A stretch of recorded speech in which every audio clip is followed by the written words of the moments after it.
Tonight, Evan Ross made a choice that would change everything. Exhausted, broke, and facing 5 years in prison for a crime he didn't commit, he spotted a stranger stranded in the deadliest storm of the year. Every instinct screamed to keep driving, to protect himself, to get home to his daughter. But he stopped. He helped. And in that rain-soaked moment of kindness, he unknowingly saved the one person who held his entire future in her hands, the judge who would decide his fate. Stay with me until the end of this incredible story, and comment what city you're watching from.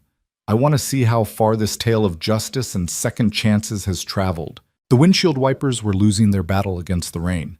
Evan Ross gripped the steering wheel of his 14-year-old Honda Civic, his knuckles white against the worn leather, his eyes burning from 16 straight hours of work. The storm had transformed the highway into a dark, violent river, and every few seconds the headlights of oncoming traffic would blind him with spray and chaos. Come on, he muttered, leaning forward as if those extra 3 inches would help him see through the wall of water. Just get home. Just get home to Maddie. Maddie. 8 years old, asleep right now, he hoped, in the small bedroom of their even smaller apartment, probably with Mr. Whiskers, the stuffed cat, tucked under her chin and her nightlight casting stars across the ceiling. She had no idea that in 72 hours her father might be ripped away from her for 5 years. 5 years. The thought made Evan's chest tighten until he could barely breathe. 5 years in prison for embezzling money he'd never touched, never even knew existed until the accusations started flying. 5 years away from bedtime stories and scraped knees and school plays. 5 years of Maddie growing up without him, just like she'd grown up without her mother. No, Evan said aloud, his voice harsh in the small car. No. That's not happening. It can't happen. But the court date loomed like a death sentence. Monday morning, 9 a.m., Superior Court, 3 days away. 72 hours until he stood before a judge and jury and tried to convince them that Victor Hale, his boss, his mentor, the man who'd given him a chance when no one else would, had framed him for theft. $47,000. That's what they said he'd stolen. $47,000 that had mysteriously vanished from company accounts, with digital fingerprints pointing straight to Evan's employee ID and computer login. But I didn't do it, Evan whispered, the same words he'd been repeating for 3 months. I didn't do it. The public defender assigned to his case, a tired woman named Patricia Chen, who juggled 70 cases at once, had been honest with him last week. Brutally honest. Evan, the evidence is circumstantial, but it's damning, she'd said, not quite meeting his eyes across the scratched table in the courthouse meeting room. The prosecution has documents, timestamps, digital records. Unless we can prove someone else accessed your credentials, unless we can show the jury reasonable doubt. Unless what? Evan had demanded, his voice cracking. Unless I get lucky. Unless some miracle happens. Patricia had just looked at him with the exhausted sympathy of someone who'd seen too many innocent people convicted. Unless you prepare for the possibility that you might lose. A flash of lightning illuminated the highway, and for a split second Evan could see everything, the flooded road, the swaying trees, the abandoned gas station half a mile ahead. Then darkness swallowed it all again. His phone buzzed in the cup holder. Evan glanced down. Mrs. Kowalski, his 68-year-old neighbor who watched Maddie during his shifts.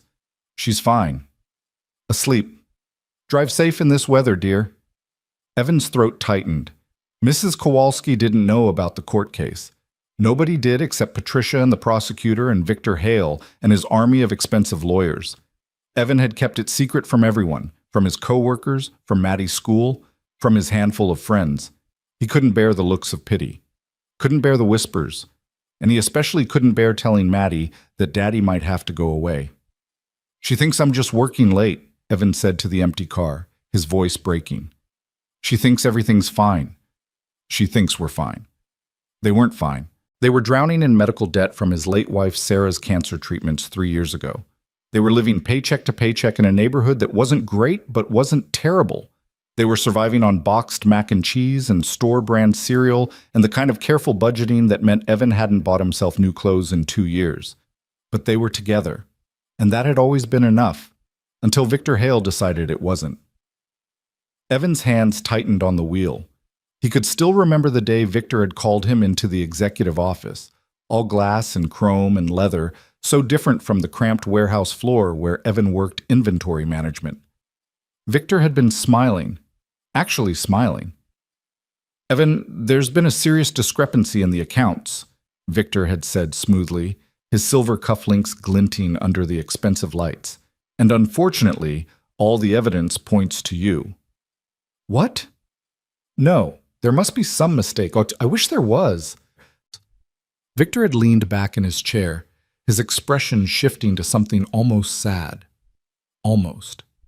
I gave you a chance when you needed one, Evan.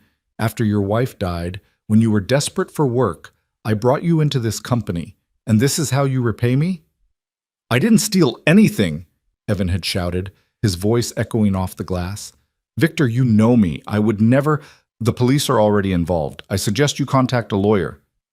That had been 3 months ago. 3 months of investigations and interrogations and sleepless nights. 3 months of watching his daughter's innocent smile while carrying the weight of knowing he might disappear from her life. Another flash of lightning, this one closer. Evan squinted through the rain, trying to focus on the road. The double shift at the warehouse had been brutal, loading trucks, processing shipments, inventory counts that never seemed to end. He'd taken every extra hour his manager offered, because the legal fees were destroying what little savings he had left. Patricia might be a public defender, but there were still court costs, filing fees, the price of getting documents reviewed. Everything cost money. Money Evan didn't have. Money he definitely hadn't stolen. "Just get home," he told himself again. "Get home, check on Maddie, sleep for 4 hours, then figure out—" His headlights caught something. A car. Pulled off to the side of the road, hazard lights blinking weakly through the downpour. A dark luxury sedan, BMW maybe? Or Mercedes? Sitting at an awkward angle, half in the grass, half on the shoulder. And beside it, barely visible in the sheets of rain, a figure. Evan's foot moved toward the brake instinctively, then hesitated. Someone was stranded out there, in this storm, in the middle of nowhere at almost midnight. But Evan was exhausted. He was scared. He was 72 hours away from potentially losing everything. He needed to get home, needed to see Maddie, needed to— His mother's voice echoed in his mind, as clear as if she were sitting in the passenger seat beside him. "The real you shows when life is falling apart, Evan. That's when character matters. That's when you find out who you really are." His mother had died when Evan was 19, but her words had stayed with him through every hard moment since. Through Sarah's diagnosis, through her death, through single fatherhood and poverty, and now this nightmare with Victor Hale. When you're at your lowest, baby, that's when you have to be your best. That's when it counts. Evan's car slowed. "This is stupid," he said aloud. "This is so stupid. You need to get home. You need to—" But he was already pulling over, already parking behind the luxury sedan with its designer curves and gleaming paint job that probably cost more than Evan made in a year. The rain hammered against his roof like judgment. For a long moment, Evan just sat there, engine idling, watching the figure beside the other car through his rain-streaked windshield. Definitely a woman. He could see her silhouette now, huddled against the driver's side door, shoulders hunched against the storm. "You don't have time for this," Evan told himself. "You have to think about Maddie. You have to think about—" But he was already opening the door. The rain hit him like a physical blow. Within seconds, Evan was soaked through his worn work jacket, his jeans, his boots that had holes in the soles he kept covering with duct tape. The cold was shocking, stealing his breath. He ran toward the woman, squinting against the downpour. "Hey!" he shouted over the roar of the storm. "Are you okay?" She spun toward him, and Evan got his first real look at her. Early 40s, maybe. Tall and slender, wearing what had probably been an elegant pantsuit before the rain destroyed it. Dark hair plastered to her face, eyes wide with surprise and something else. Relief? Fear? He couldn't tell. Yes, I mean," she had to shout to be heard. "My car won't start. The battery, I think, but I can't." Lightning cracked across the sky, close enough that Evan felt the electricity in the air. The woman flinched, wrapping her arms around herself. She was shivering violently. "How long have you been out here?" Evan yelled. Maybe an hour. I tried calling for help, but there's no signal and... An hour. Jesus. She could have hypothermia. Okay, and... Evan said, his tired brain shifting into problem-solving mode despite everything. "Let me look at your car. You should get in mine. Get warm." "No, I can help." "You're freezing," Evan interrupted. "Please, just... My car's running. It's warm. I'll check your battery." She hesitated, and Evan could see her struggling with the idea of trusting a stranger. He understood. Middle of nowhere, midnight, violent storm. He wouldn't trust him either. "I'm Evan," he said, trying to make his voice gentle despite the screaming wind. "I'm just trying to help, I promise." Something in his tone must have convinced her because she nodded. "Maren, thank you. Thank you so much." Maren hurried toward Evan's Honda while he moved to the luxury sedan's hood. His hands were already numb from the cold as he popped it open, using his phone's flashlight to illuminate the engine. Battery. Just like she'd thought. The terminals were corroded, and in this weather, with the electrical load from her trying to start it repeatedly... "I can fix this," Evan muttered. He ran back to his car where Maren sat in the passenger seat looking like a drowned cat, her expensive clothes ruined, her teeth chattering. She glanced up at him with those wide eyes. Brown, he noticed now, deep brown, and tried to smile. "Is it bad?" she asked. "Battery terminals are corroded. I have cables and a cleaning kit in my trunk. I'll jump it, clean the connections, should get you going." "You carry battery cleaning supplies in your car?" Evan shrugged, already heading toward his trunk. "When you drive a car that's 14 years old and barely running, you learn to carry everything." It took him 20 minutes in the pouring rain, 20 minutes of working with freezing fingers, using the wire brush from his emergency kit to clean the terminals, connecting the jumper cables, letting his battery feed power into hers. 20 minutes of getting more soaked, more cold, more exhausted. But finally, he heard it, the luxury sedan's engine turning over, catching, roaring to life. "Yes!" Evan shouted into the storm, pumping his fist like Maddie did when she won at Connect 4. He disconnected the cables, secured both hoods, then jogged back to his car, where Maren was watching through the windshield with an expression he couldn't quite read. Evan collapsed into the driver's seat, dripping water everywhere, breathing hard. "You're a miracle worker," Maren said softly. "I thought I'd be stuck there all night." "Just basic car maintenance," Evan replied, trying to catch his breath. "Your battery should hold now, but you'll want to get it checked tomorrow. And those terminals really need proper cleaning when you're somewhere dry." Maren was staring at him with an intensity that made Evan uncomfortable, like she was trying to memorize his face, or maybe figure him out. "What?" he asked, suddenly self-conscious about his soaked work clothes and the exhaustion he knew showed on his face. "You stopped," she said simply. "In this storm, after midnight.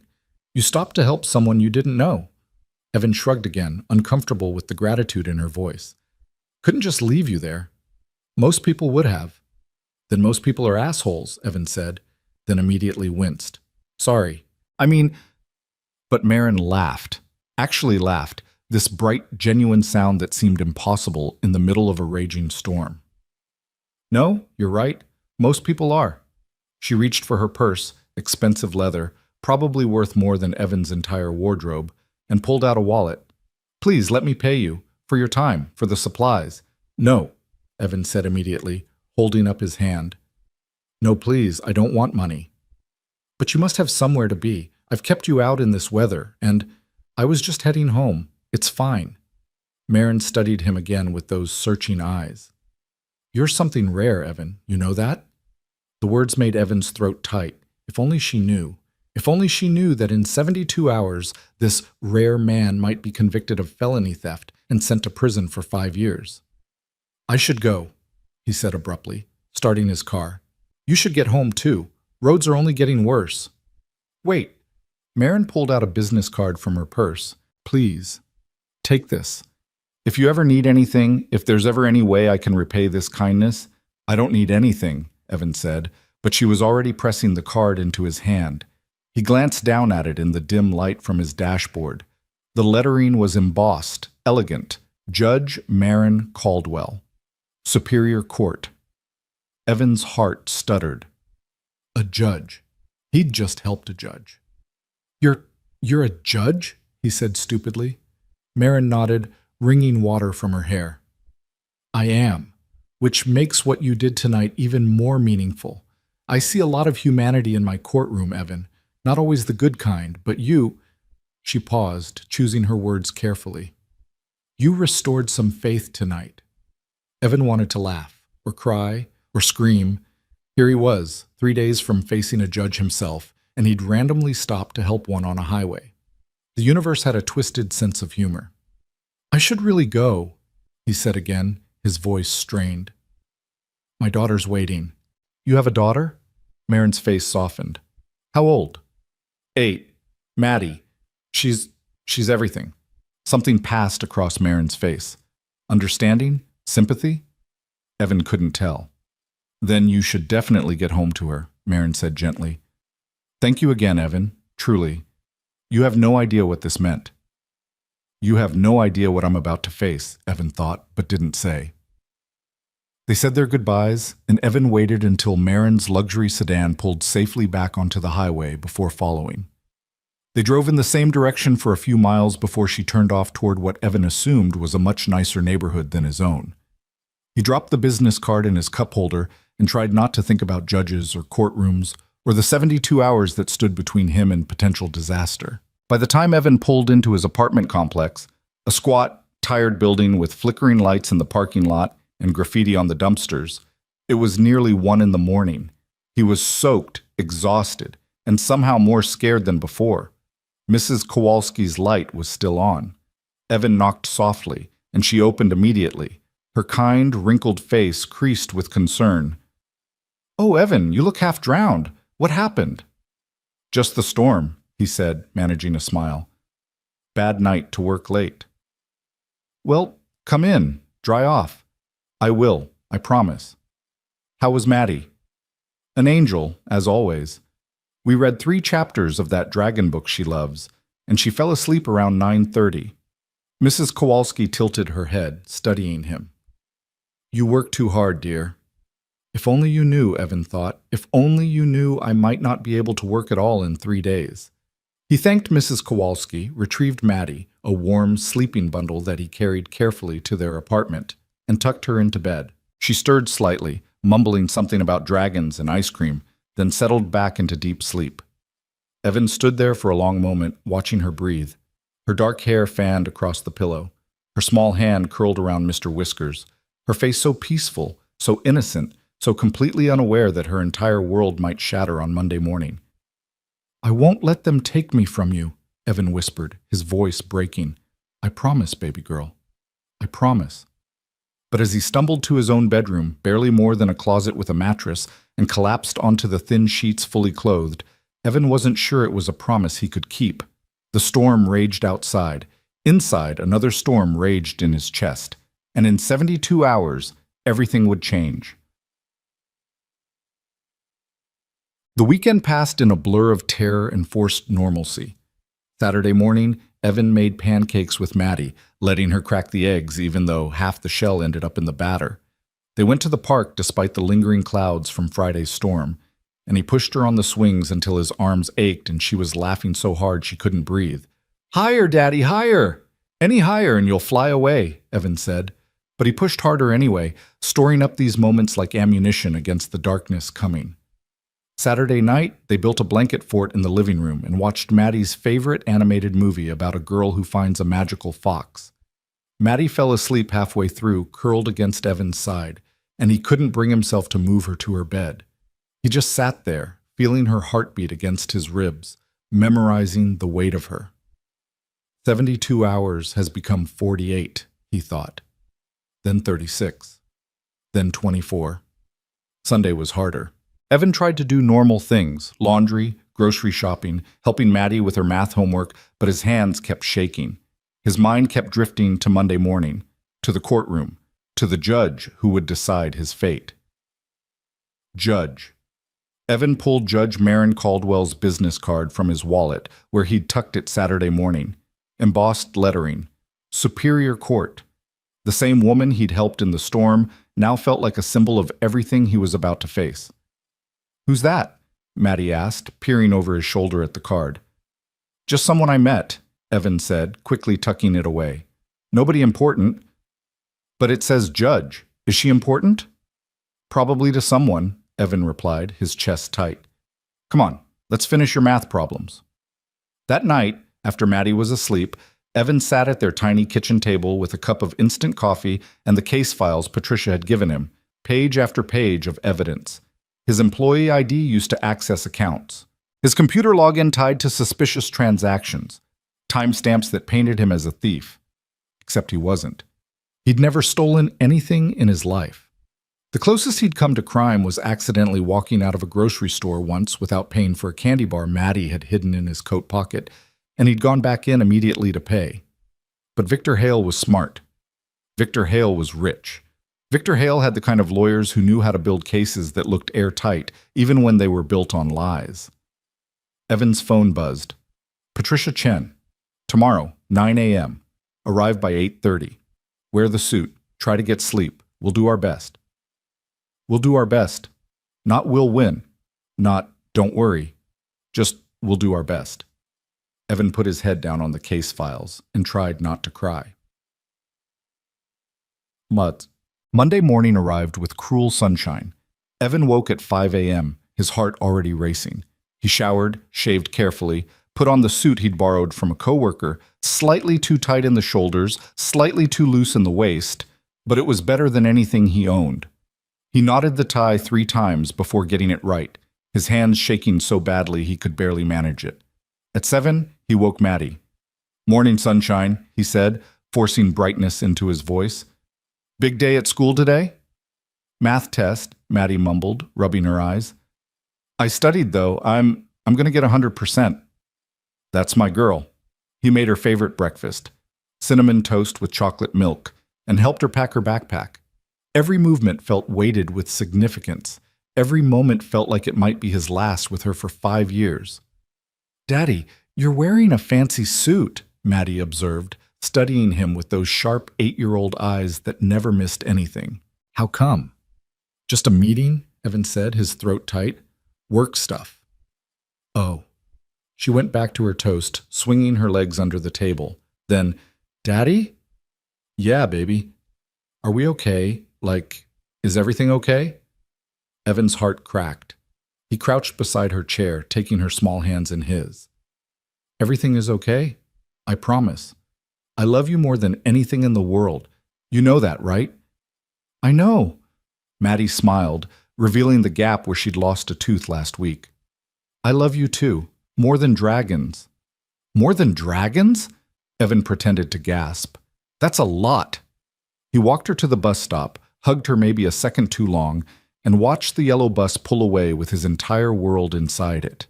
Then he got in his car and drove to the courthouse. Superior Court was an imposing building, all marble and columns, and the kind of architecture designed to make you feel small. Evan parked in the public lot, paid the ridiculous fee, and walked inside on legs that barely supported him. Patricia was waiting in the hallway outside courtroom 4B. She looked tired, her suit rumpled, her expression grim. You ready? She asked. No, Evan said honestly. Good answer. Nobody ever is. She checked her watch. We have 10 minutes. The prosecution is pushing hard on this, Evan. Victor Hale wants to make an example of you. I didn't steal that money. I know, but proving it... Patricia trailed off, her eyes sympathetic. Just stay calm in there. Answer questions directly. Don't let them rattle you. They entered the courtroom together, and Evan's stomach dropped. It was exactly like on TV, but somehow worse. Wooden benches filled with people.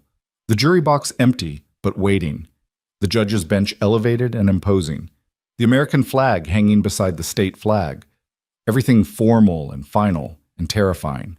Evan took his seat at the defense table, his borrowed suit suddenly feeling suffocating. The prosecution team was already there, 3 lawyers in expensive suits, all of them looking confident and ruthless. Behind them, in the gallery, sat Victor Hale. Evan's former boss looked perfect, of course. Silver hair styled immaculately, designer glasses, a suit that probably cost more than Evan's car. And when Victor caught Evan's eye, he smiled. Not a nice smile, a victorious smile. The smile of a man who knew he'd already won. Evan's hands curled into fists under the table. "All rise!" The bailiff's voice boomed through the courtroom. Everyone stood.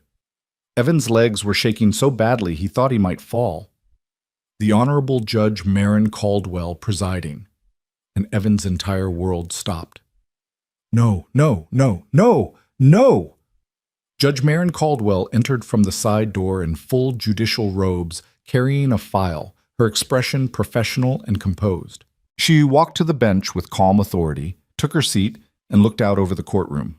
Her eyes found Evan's, and for one fraction of a second, so brief that Evan almost thought he imagined it, her professional composure cracked, her eyes widened, her breath caught. Recognition flashed across her face like lightning. The woman from the storm. The judge who would decide his fate. The same person.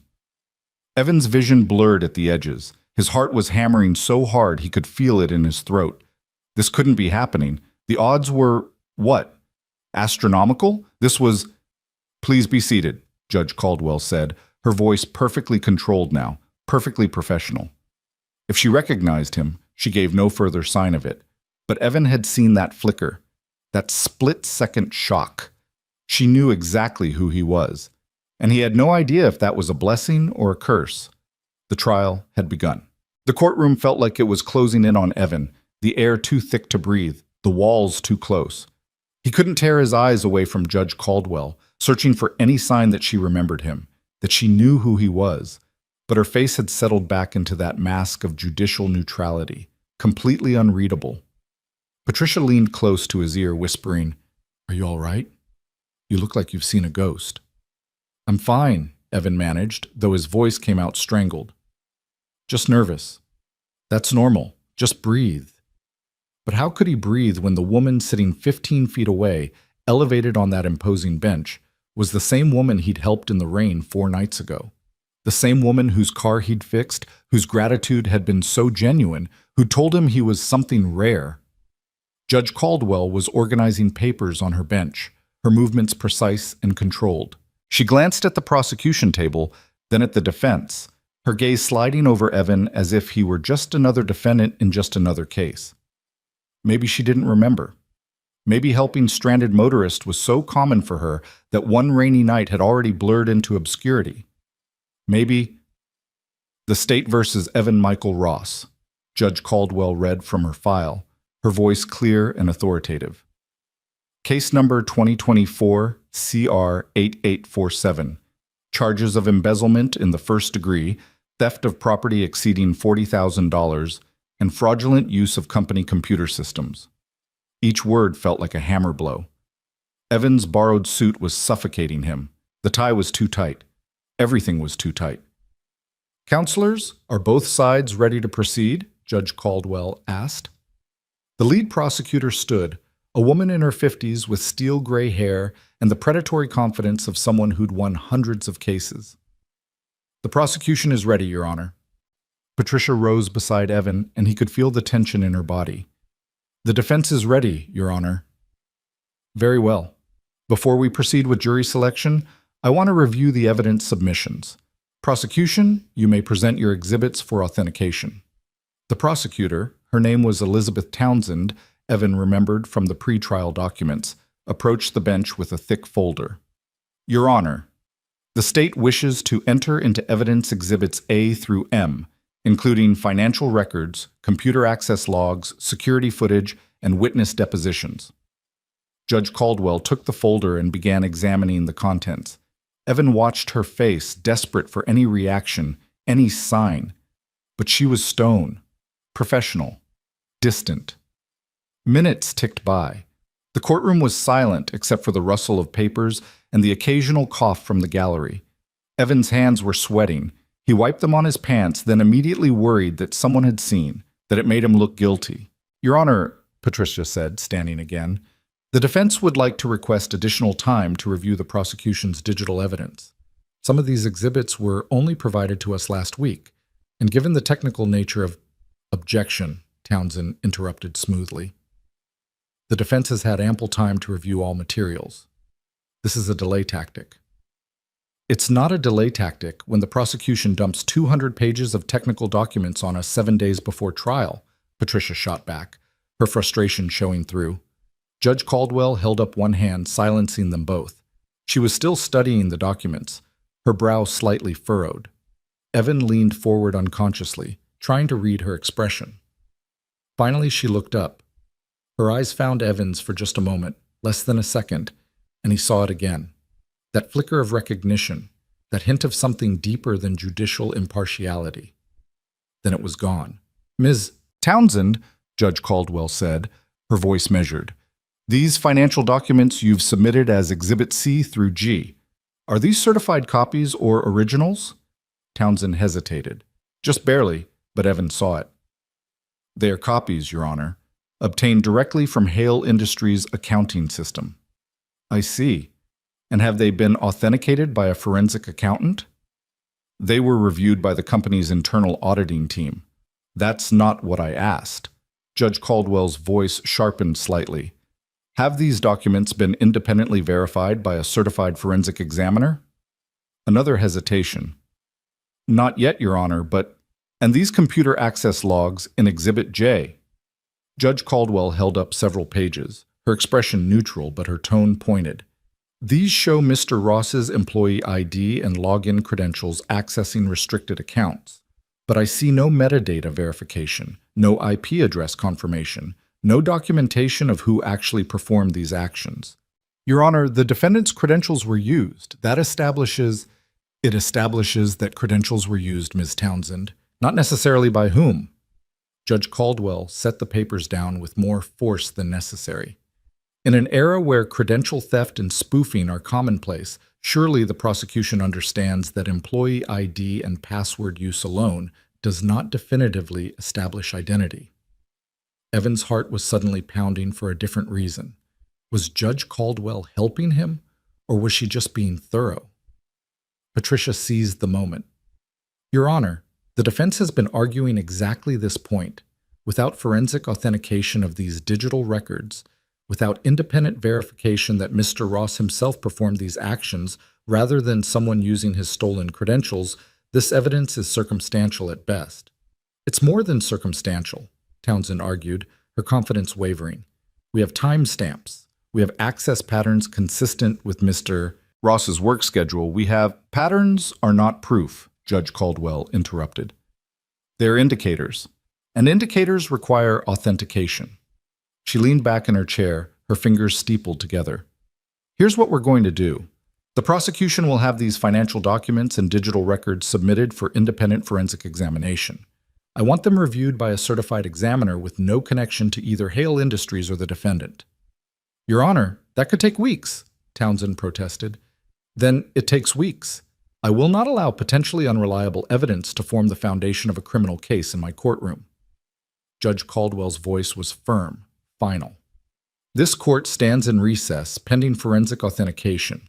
We will reconvene in 3 weeks." She slammed the gavel down with authority that seemed to shake the entire room. "All rise." Evan stood on shaking legs, his mind reeling. 3 weeks. She'd just bought him 3 weeks. Why? Was it because she recognized him? Because she remembered him from the storm? Or was this just standard judicial procedure? Judge Caldwell gathered her papers and exited through the side door without looking back. The courtroom erupted in murmurs. Patricia grabbed Evan's arm, her eyes wide with surprise. "Oh my God," she whispered. "Oh my God, Evan, she just threw their entire case into question." "What does this mean?" Evan's voice was hoarse. "It means we have time. It means if those documents don't hold up to forensic scrutiny, the prosecution's case falls apart." Patricia was practically vibrating with cautious optimism. "I've never seen a judge demand independent authentication on the first day. Never." Evan turned to look at the prosecution table. Townsend was in heated discussion with her team, her face flushed. And behind them, Victor Hale sat frozen, his confident smile completely gone. Their eyes met across the courtroom. Victor's expression shifted to something darker, something threatening. "You think you've won," his eyes seemed to say. "You haven't." Then Victor stood and walked out, his expensive shoes clicking against the marble floor like a countdown. Evan's temporary relief evaporated. 3 weeks wasn't salvation. It was just a delay. And if Victor had been willing to frame him once, what would he do now that his plan was threatened? Patricia was already pulling Evan toward the exit. Come on, we need to discuss strategy, figure out what to do with these 3 weeks. But Evan couldn't stop thinking about Judge Caldwell, about the way she'd studied those documents, about how she'd questioned every piece of evidence with surgical precision, about whether she was helping him because of one rainy night, or if this was just how she always operated.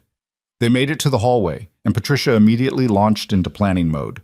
We need to hire our own forensic examiner, see if we can prove those credentials were compromised. We need to subpoena Hale Industries' full security protocols, find out who else had access to Ms. Chen? They both turned.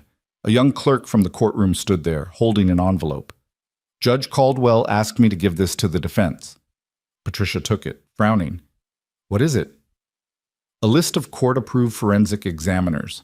The judge wants both sides to select one by the end of the week. The clerk glanced at Evan, then back to Patricia. She also said to tell you that she expects full documentation of any evidence gathered during the recess period. The clerk left. Patricia opened the envelope and pulled out several pages. This is good, she said, scanning the list. Really good. Some of these examiners are top tier. If we can get Dr. Sarah Mitchell, she's testified in federal cases, exposed fraudulent documentation in 3 major corporate trials. Patricia, Evan interrupted, his voice strained. Why is Judge Caldwell doing this? Doing what? Helping us. Questioning everything. Buying us time. Patricia looked at him like he was crazy. She's not helping us, Evan. She's doing her job. A good judge doesn't just accept whatever evidence the prosecution hands over. They scrutinize it.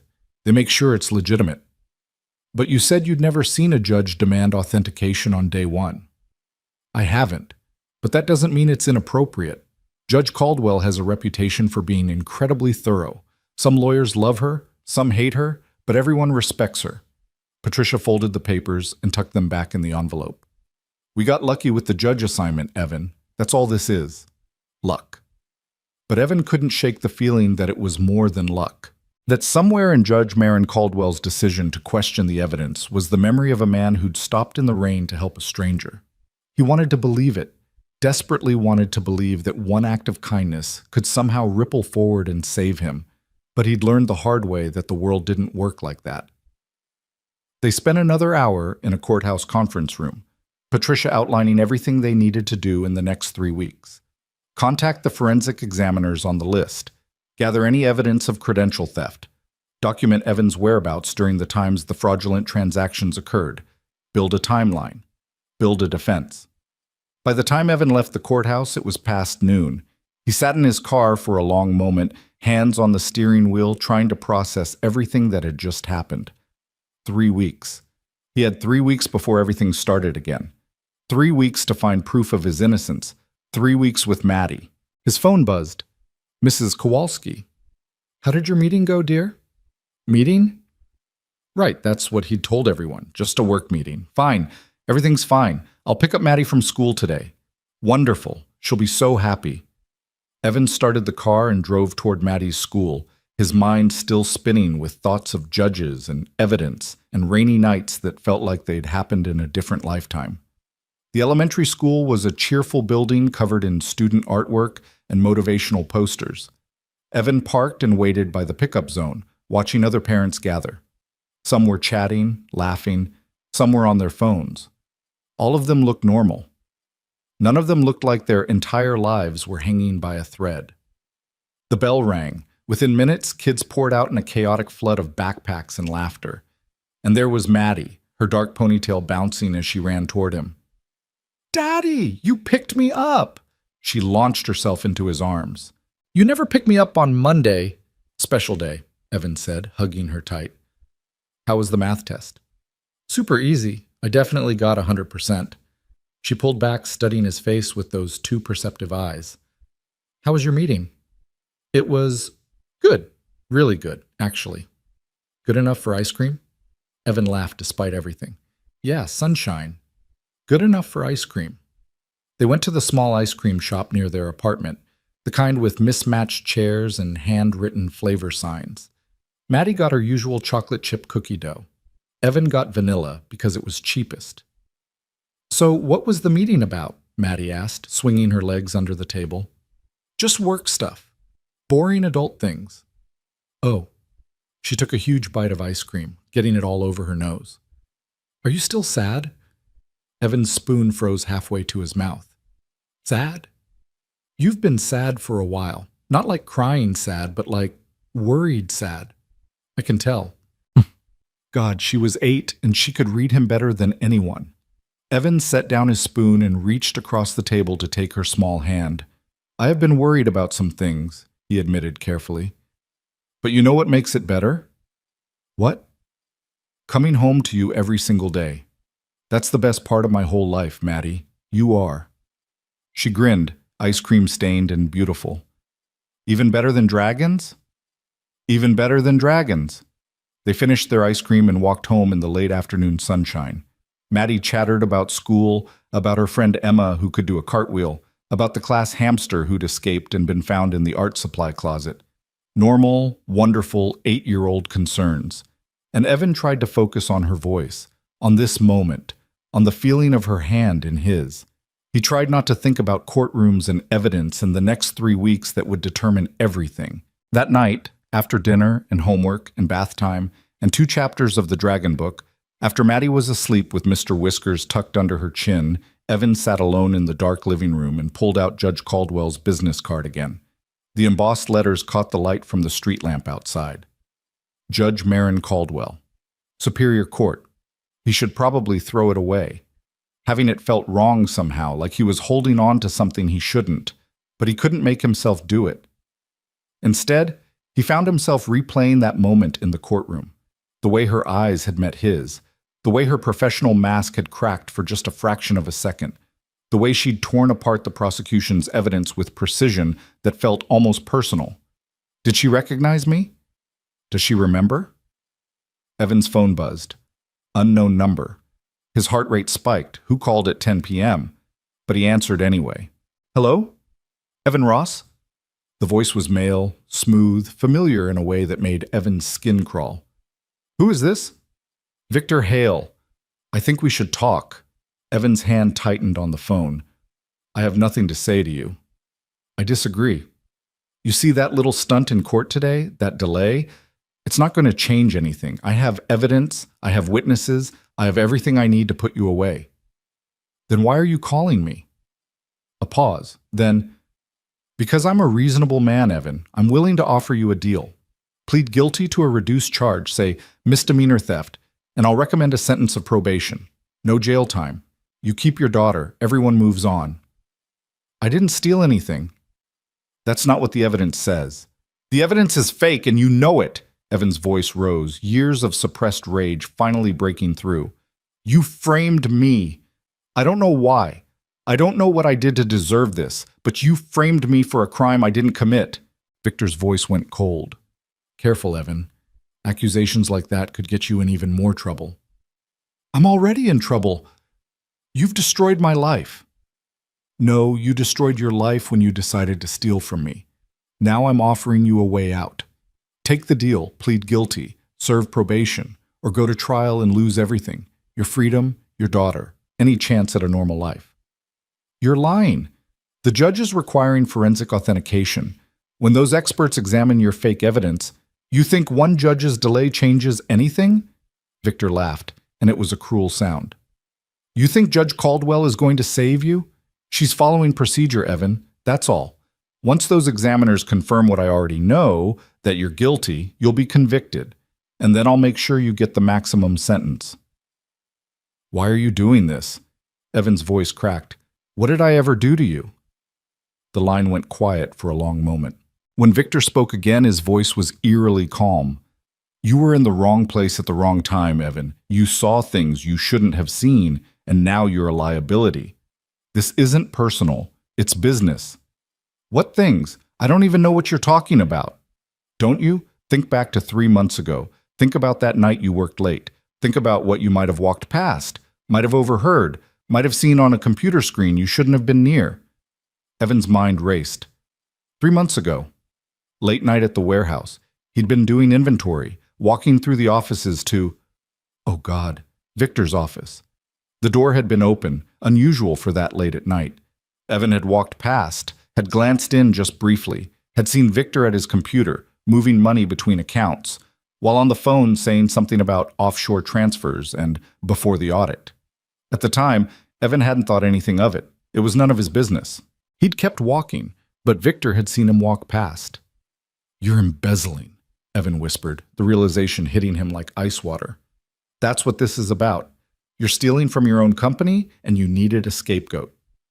"I'm not going to confirm or deny anything on a recorded line," Victor said smoothly, "but I will say this. You have 48 hours to take my deal. After that, it's off the table. Plead guilty to misdemeanor theft, get probation, and we both move on. Or fight this and lose everything. Your choice." The line went dead. Evan sat there in the dark, phone still pressed to his ear, his whole body shaking.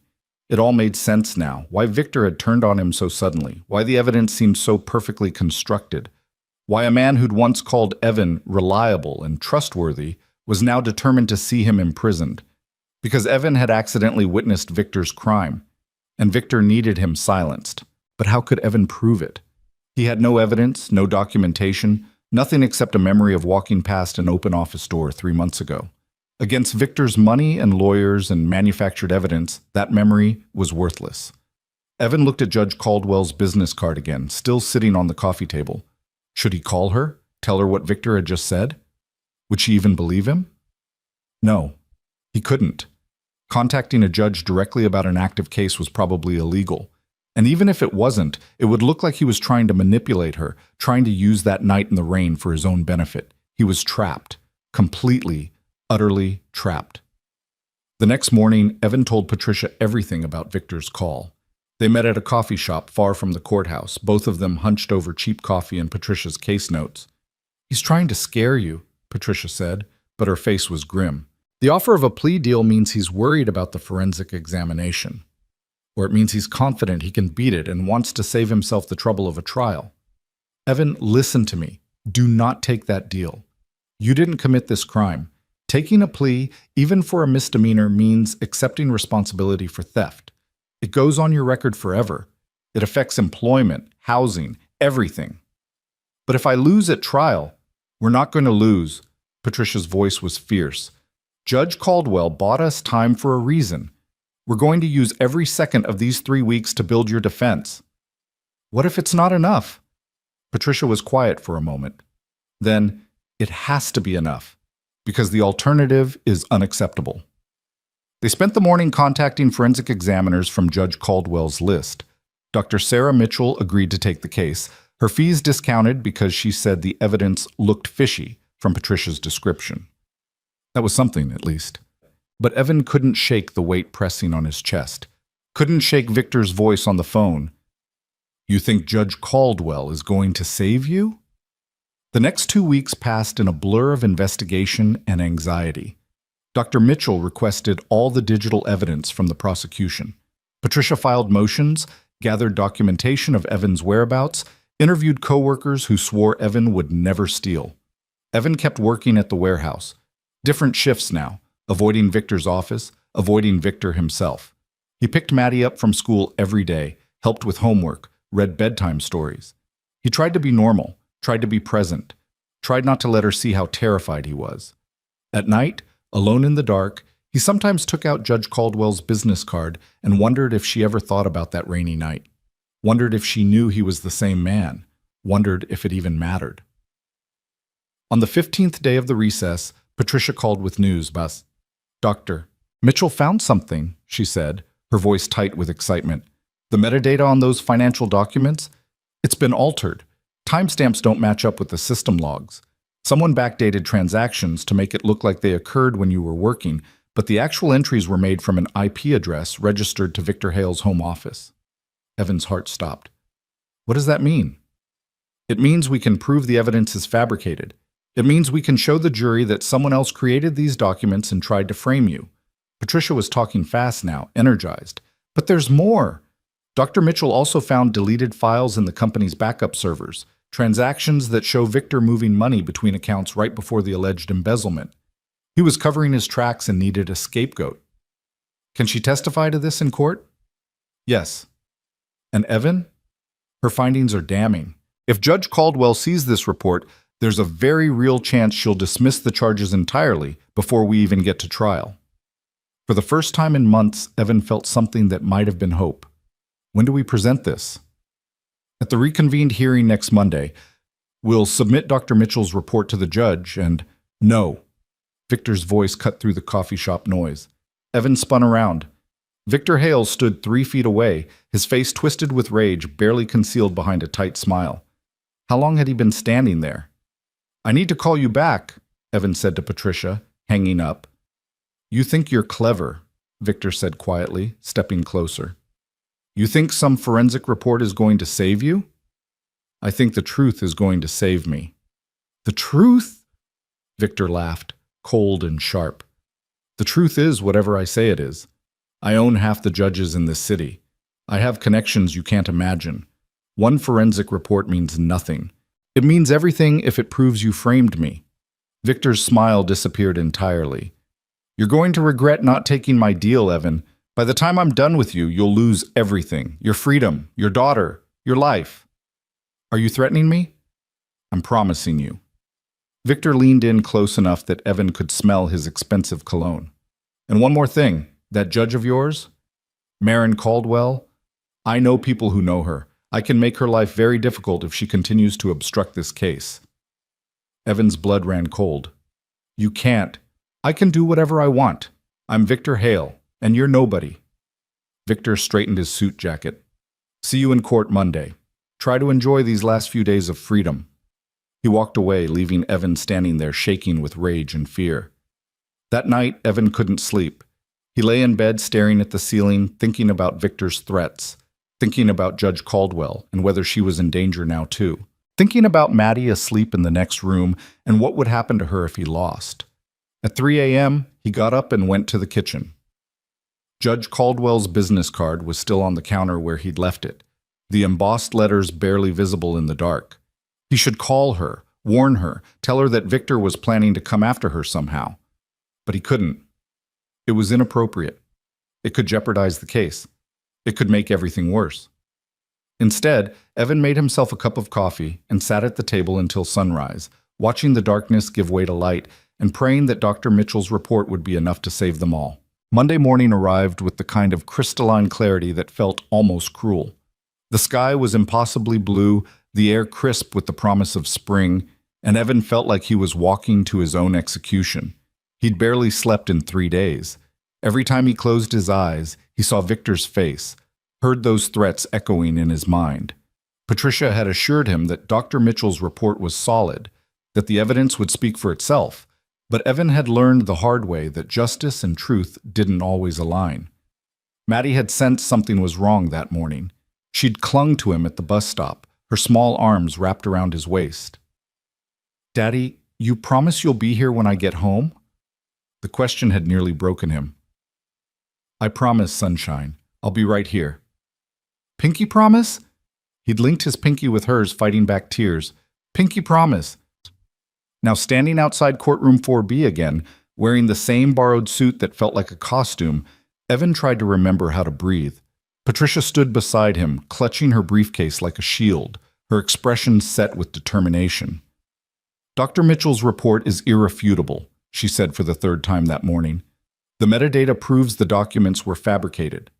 The deleted files show Victor's actual embezzlement. Judge Caldwell is going to see through this entire setup. Victor said he has connections, that he could make things difficult for her. Patricia's jaw tightened. Victor Hale can threaten all he wants. Judge Caldwell has been on the bench for 12 years and has a reputation for being incorruptible. She doesn't bow to pressure from wealthy defendants or their allies. How do you know? Because I've been practicing law in this county for 8 years, and I've seen her handle cases involving people far more powerful than Victor Hale. She doesn't flinch. Patricia adjusted her glasses, a nervous habit Evan had learned to recognize. Trust the system, Evan. For once, trust that it might actually work. The courtroom doors opened. They filed in with the others, journalists who'd caught wind that something interesting was happening, a few curious law students, and Victor Hale with his army of expensive lawyers looking supremely confident despite everything.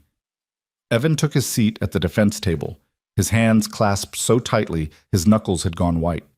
The prosecution team was already reviewing their notes, whispering among themselves. Elizabeth Townsend kept glancing at Patricia's briefcase, probably wondering what bombshell they were about to drop. "All rise!" The bailiff's voice cut through the murmur of conversation. Everyone stood. Evan's legs felt like they might give out. Judge Maren Caldwell entered, her black robes flowing behind her, her expression as professionally neutral as before. She took her seat at the bench, organized her papers with precise movements, and surveyed the courtroom with those sharp brown eyes. When her gaze landed on Evan, he searched desperately for any sign of recognition, any hint that she remembered him. But her face remained impassive, unreadable. "Please be seated," she said. "We're here to review the results of the forensic examination ordered by this court 3 weeks ago. I've received reports from both the prosecution's expert and the defense's expert. I've reviewed them thoroughly." She paused, her fingers steepled on the bench. "And I have significant concerns about the evidence presented in this case." A ripple went through the courtroom. Evan's heart began to pound. Townsend stood quickly. "Your Honor, the prosecution's forensic examiner confirmed the authenticity of—" "I read your examiner's report, Ms. Townsend. I also read Dr. Sarah Mitchell's report for the defense, which directly contradicts your findings." Judge Caldwell's voice remained calm, but there was steel underneath. "Dr. Mitchell has provided documentation showing that the metadata on the financial records submitted as evidence has been altered, timestamps have been manipulated, digital signatures have been backdated." "Your Honor, we dispute those findings." "On what grounds?" Judge Caldwell leaned forward slightly. "Dr. Mitchell is a certified forensic examiner with 20 years of experience and has testified in federal cases. Her credentials are impeccable. Unless you can provide specific technical rebuttals to her findings, disputing them is merely rhetoric." Townsend's face flushed. She glanced at her team, clearly thrown. "Your Honor, we would need time to have our experts review Dr. Mitchell's methodology. You've had 3 weeks, the same 3 weeks the defense had." Judge Caldwell picked up a document from her desk. "I'm going to read directly from Dr. Mitchell's report, and I want you to listen carefully, Miss Townsend, because what I'm about to describe constitutes potential evidence tampering." The courtroom went absolutely silent. Evan couldn't breathe. Judge Caldwell began to read, her voice clear and damning. "According to Dr. Mitchell's analysis, the financial documents in question, specifically Exhibits C through G, contain metadata inconsistencies that indicate post-creation alteration. The timestamps showing when these transactions allegedly occurred do not match the actual file creation dates in the system logs. Furthermore, the IP addresses associated with these transactions do not correspond to any workstation assigned to the defendant, Evan Ross. Instead, they trace back to a residential address registered to Victor Hale, the alleged victim in this case." Gasps echoed through the gallery. Evan's head swam. Patricia grabbed his arm, squeezing hard. Victor's lawyers erupted in protest. "Your Honor, this is outrageous." "I'm not finished," Judge Caldwell said sharply, silencing them with a look. Dr. Mitchell's report goes on to detail deleted files recovered from Hale Industries' backup servers. These files show unauthorized transfers of company funds to offshore accounts, conducted using administrative credentials belonging to Victor Hale himself, occurring in the weeks immediately preceding the alleged embezzlement by Mr. Ross. The courtroom exploded. Journalists scrambled for their phones. Law students whispered frantically. Victor Hale sat frozen, his face a mask of barely controlled rage. "Order!" Judge Caldwell's gavel cracked like thunder. "Order in this court!" The noise subsided. Townsend looked like she'd been struck. She turned to look at Victor, then back at the judge, her mouth opening and closing without sound. Judge Caldwell continued, her voice cutting through the tension like a blade. "Ms. Townsend, the evidence your office has presented in this case appears to have been fabricated. The defendant's credentials were likely stolen and used to create a false trail implicating him in crimes he did not commit. Meanwhile, the actual perpetrator of embezzlement appears to be the man sitting behind you. Your Honor," one of Victor's lawyers stood, his face red. "These are wild accusations based on speculation. They're based on forensic evidence that you've failed to refute." Judge Caldwell's gaze shifted to Victor. Mr. Hale, I suggest you retain criminal defense counsel, because based on what I'm seeing, the district attorney's office will likely be filing charges against you. Victor shot to his feet. This is absurd. I'm the victim here. That man. He pointed at Evan with a shaking finger. That man stole from my company. Sit down, Mr. Hale, Judge Caldwell said coldly. I will not sit down while my character is assassinated based on some hired experts. Sit down. Judge Caldwell's voice dropped to something dangerous. Or I will hold you in contempt of this court. Victor's lawyers physically pulled him back into his seat. His face was purple with rage, his hands clenched into fists. Judge Caldwell turned her attention back to the prosecution. Miss Townsend, I'm giving you one opportunity to explain how your office failed to properly vet this evidence before bringing charges against Mr. Ross. Townsend looked stricken. Your Honor, we relied on the documentation provided by Hale Industries. We had no reason to believe so. You had every reason to believe, Judge Caldwell interrupted. It's your job to verify evidence, not simply accept what's handed to you by alleged victims, especially when the alleged victim is a wealthy businessman with considerable motivation to cover his own crimes. She paused, letting that sink in. Your office brought charges against an innocent man, Ms. Townsend, a single father working double shifts to support his daughter. You nearly sent him to prison for 5 years based on evidence you didn't properly authenticate. Evan's vision blurred. Tears were streaming down his face before he could stop them. Patricia's hand found his under the table, squeezing tightly. Your Honor, Townsend said, her voice barely above a whisper. In light of these findings, the prosecution moves to dismiss all charges against Evan Ross. Motion granted. Judge Caldwell's gavel came down with finality. All charges against Evan Michael Ross are hereby dismissed with prejudice. Mr. Ross, you're free to go. The courtroom erupted again. Evan couldn't move, couldn't speak, couldn't process what had just happened. Free. He was free. Maddie wouldn't lose him. Patricia was hugging him, laughing and crying at the same time. You're free, Evan. It's over. But Judge Caldwell wasn't finished. Her voice cut through the celebration, cold and commanding. Furthermore, I'm ordering the immediate impoundment of all financial records from Hale Industries. Ms. Townsend, I expect your office to open a criminal investigation into Victor Hale for embezzlement, evidence tampering, and filing false police reports. She fixed Victor with a stare that could have frozen fire. Mr. Hale, you are ordered to surrender your passport to this court immediately. You are not to leave the state pending investigation. Victor's lead attorney stood. Your Honor, my client has significant business interests that require... I don't care about his business interests. He's a flight risk with offshore accounts and apparent connections to international money laundering. Passport. Now. Victor stood slowly, his movements controlled but his eyes burning with hatred. He looked at Evan, and the rage in that gaze was so intense Evan actually flinched. This isn't over, Victor said quietly. The words meant only for Evan. Mr. Hale, if you're threatening a witness, I will have you arrested immediately, Judge Caldwell said sharply. Victor's smile was cold. No threat, Your Honor. Simply a fact. He pulled his passport from his jacket and handed it to the bailiff. I look forward to clearing my name. I'm sure you do. Bailiff, ensure Mr. Hale's passport is secured. Judge Caldwell gathered her papers. This court is adjourned. The gavel fell one last time, and suddenly people were everywhere.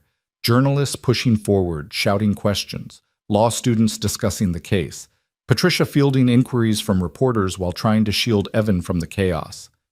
Through it all, Evan's eyes found Judge Caldwell. She was standing now, preparing to exit through the side door, her expression carefully neutral. But for just a moment, less than a heartbeat, she looked at him. And she smiled. It was tiny, barely there, the kind of smile you might miss if you weren't watching for it. But it was there, real, warm, the same smile she'd given him in the rain when she'd called him something rare. Then she was gone, disappearing through the side door before Evan could react. Evan, we need to get you out of here. Patricia was pulling him toward the exit, using her body to block reporters. No comment. Mr. Ross has no comment at this time. They made it to the hallway, then to the elevator, then finally outside into the brilliant sunshine that now felt deserved. Evan stood on the courthouse steps, breathing in the spring air, and felt something he hadn't felt in months. Hope. "I need to get Maddie," he said suddenly. "I need to see her. I need to tell her—" "Go," Patricia said, grinning. "Go get your daughter. We'll handle the paperwork later." Evan ran to his car, hands shaking so badly he could barely get the key in the ignition. The drive to Maddie's school felt like it took forever and no time at all. He burst into the office, wild-eyed and probably looking completely unhinged. "I need to get my daughter, Maddie Ross, 3rd grade, Mrs. Peterson's class. I need to get her right now." The secretary looked startled. "Is everything all right, Mr. Ross?" "Everything's perfect. Everything's—" His voice broke. "I just really need to see my daughter." They called Maddie down. She appeared in the office doorway looking confused and a little worried, her backpack sliding off one shoulder. "Daddy? What's wrong? Why are you here?" Evan dropped to his knees and pulled her into his arms, holding her so tight she squeaked in protest. "Daddy, you're squishing me." "I'm sorry, baby. I'm sorry." He was crying again, couldn't stop crying. "I love you so much. You know that, right? I love you more than anything in the entire world." "I know." Maddie pulled back to look at his face, her small hands on his cheeks. "Daddy, why are you crying? Did something happen?" "Something good happened. Something really, really good." He kissed her forehead, her nose, her cheeks. "I get to keep my promise. I get to be here when you get home from school. Forever." Maddie didn't fully understand, but she hugged him anyway, and that was enough. They went home together, stopping for ice cream even though it was the middle of a school day. They sat in the park and ate chocolate chip cookie dough while Maddie told him about the spelling test she'd aced and the boy in her class who ate glue. Normal things. Beautiful. Mundane. Normal things. That evening, after dinner and homework and a long bath that Maddie needed because she'd somehow gotten ice cream in her hair, Evan tucked her into bed with Mr. Whiskers and the Dragon Book. "Daddy?" she said as he was about to turn off the light. "Yeah, sunshine?" "I'm glad you're happy again." Evan's throat tightened. "Me too, baby. Me too." After she fell asleep, Evan sat alone in the dark living room and finally let himself fall apart. All the fear, all the stress, all the months of terror came pouring out in great heaving sobs that he muffled with a pillow so he wouldn't wake Maddie. He'd been so close to losing everything, so close to prison, to being separated from his daughter, to having his entire life destroyed by a man who saw him as nothing more than a convenient scapegoat. But he'd been saved. By forensic evidence, yes. By Dr. Mitchell's expertise, absolutely. But also by Judge Marin Caldwell, who had questioned everything, who had demanded authentication, who had seen through Victor's lies with precision that felt personal.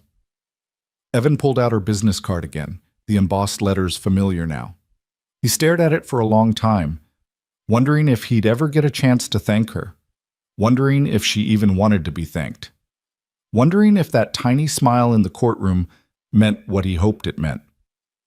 The next week passed in a strange, dreamlike haze. The story exploded in local news. Local businessman accused of framing employee and judge exposes corporate embezzlement scheme dominated headlines. Victor Hale was formally charged with embezzlement, evidence tampering, and fraud. His empire began to crumble as investors fled and employees came forward with stories of corruption. Evan was vindicated. Completely, publicly, unquestionably vindicated. But he felt unmoored. For months, his entire existence had revolved around survival, around fighting the charges, around protecting Maddie. Now that it was over, he didn't know what to do with himself. He quit his job at the warehouse, couldn't stand to be in that building anymore, and found new work at a small auto repair shop that paid better and had reasonable hours. The owner, a gruff man named Bill, who'd read about Evan's case in the paper, hired him on the spot. "Anyone who stops in a rainstorm to help a stranger is someone I want on my team," Bill said, referencing the detail that had made it into several news articles.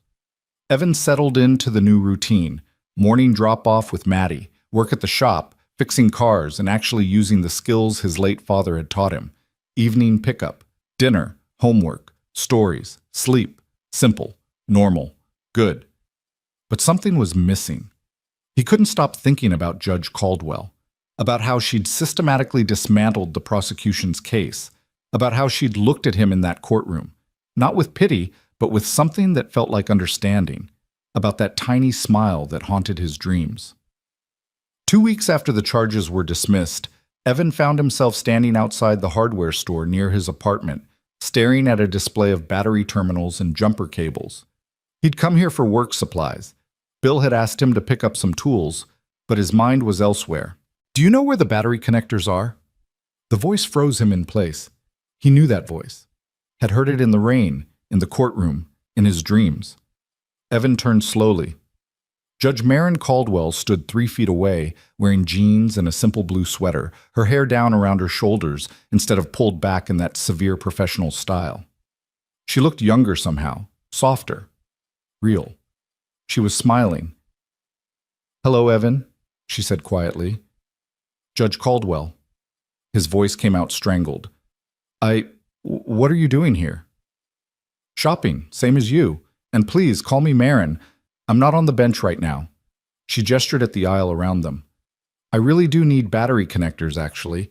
My car's been acting up, and I thought I should keep supplies on hand. You know, in case I get stranded in a storm again." There was something in her tone, something playful, something that made Evan's heart race.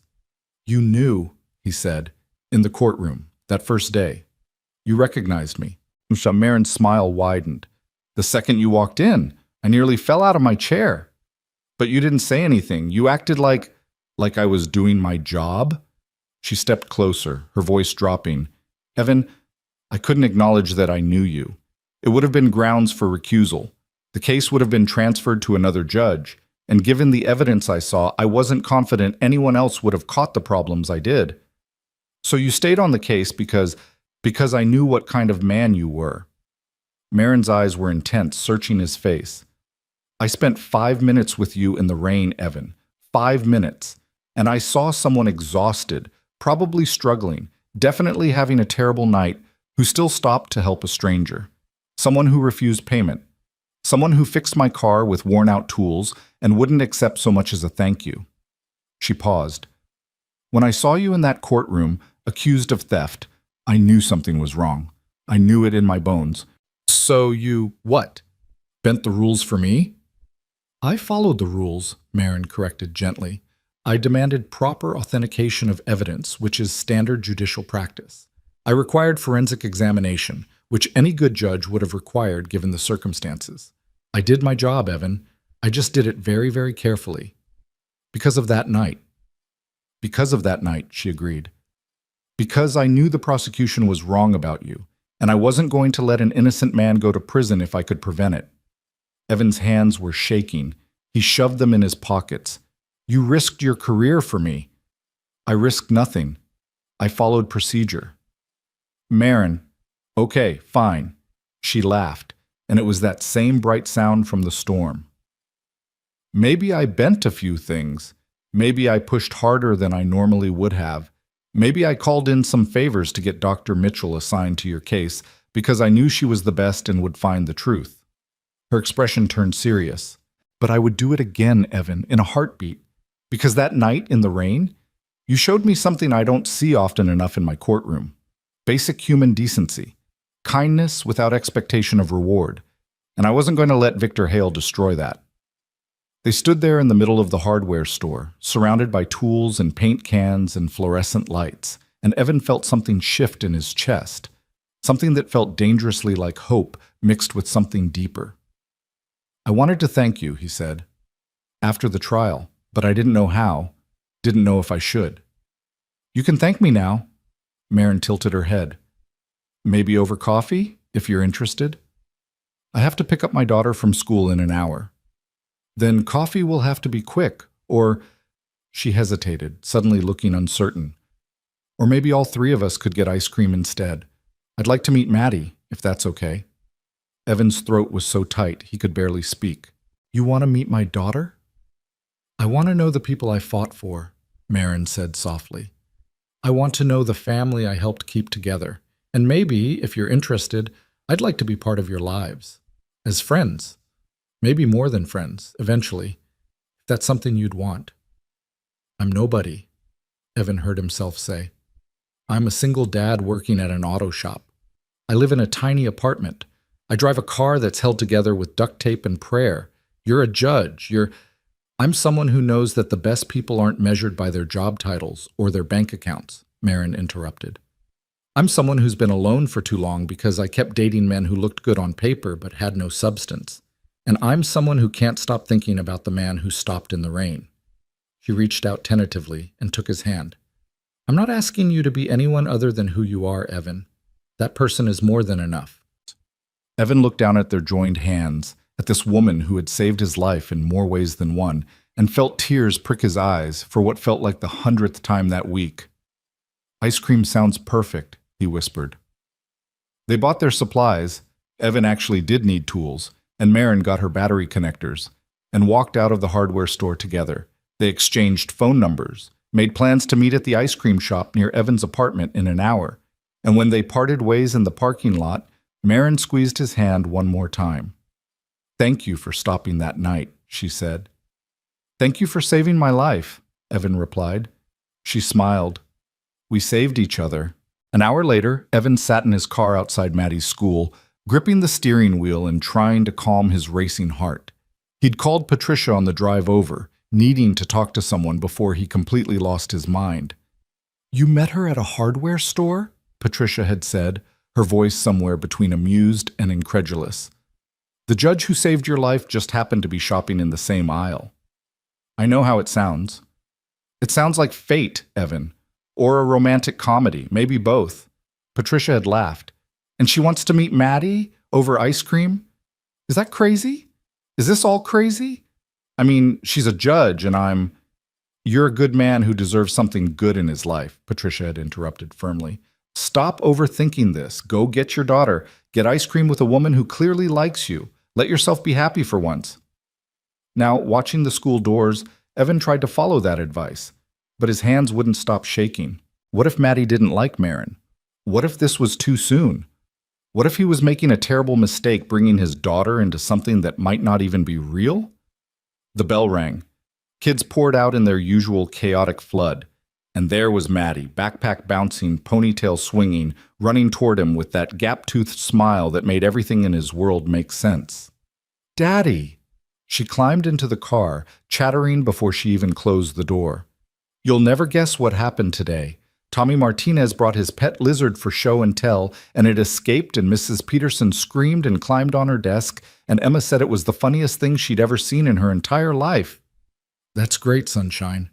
Evan pulled out of the parking lot, his voice sounding strained even to his own ears. Hey, so I have a surprise. Maddie's eyes lit up. A surprise? What kind of surprise? Is it a puppy? Please tell me it's a puppy. It's not a puppy. A kitten? Not a kitten either. Evan took a breath. We're going to meet someone, a friend of mine, for ice cream. Oh. Maddie's excitement dimmed slightly. Who? Her name is Marin. She's really nice, and I think you'll like her. There was a long pause. Maddie was 8, but she was perceptive in ways that constantly surprised Evan. When she spoke again, her voice was careful, testing. Is she your girlfriend? No, I mean, not yet. We're just friends. We just met, really. Evan was fumbling, his face heating up. She's someone who helped Daddy out when things were hard, and I thought it would be nice for you to meet her. Another pause. Is she pretty? Maddie?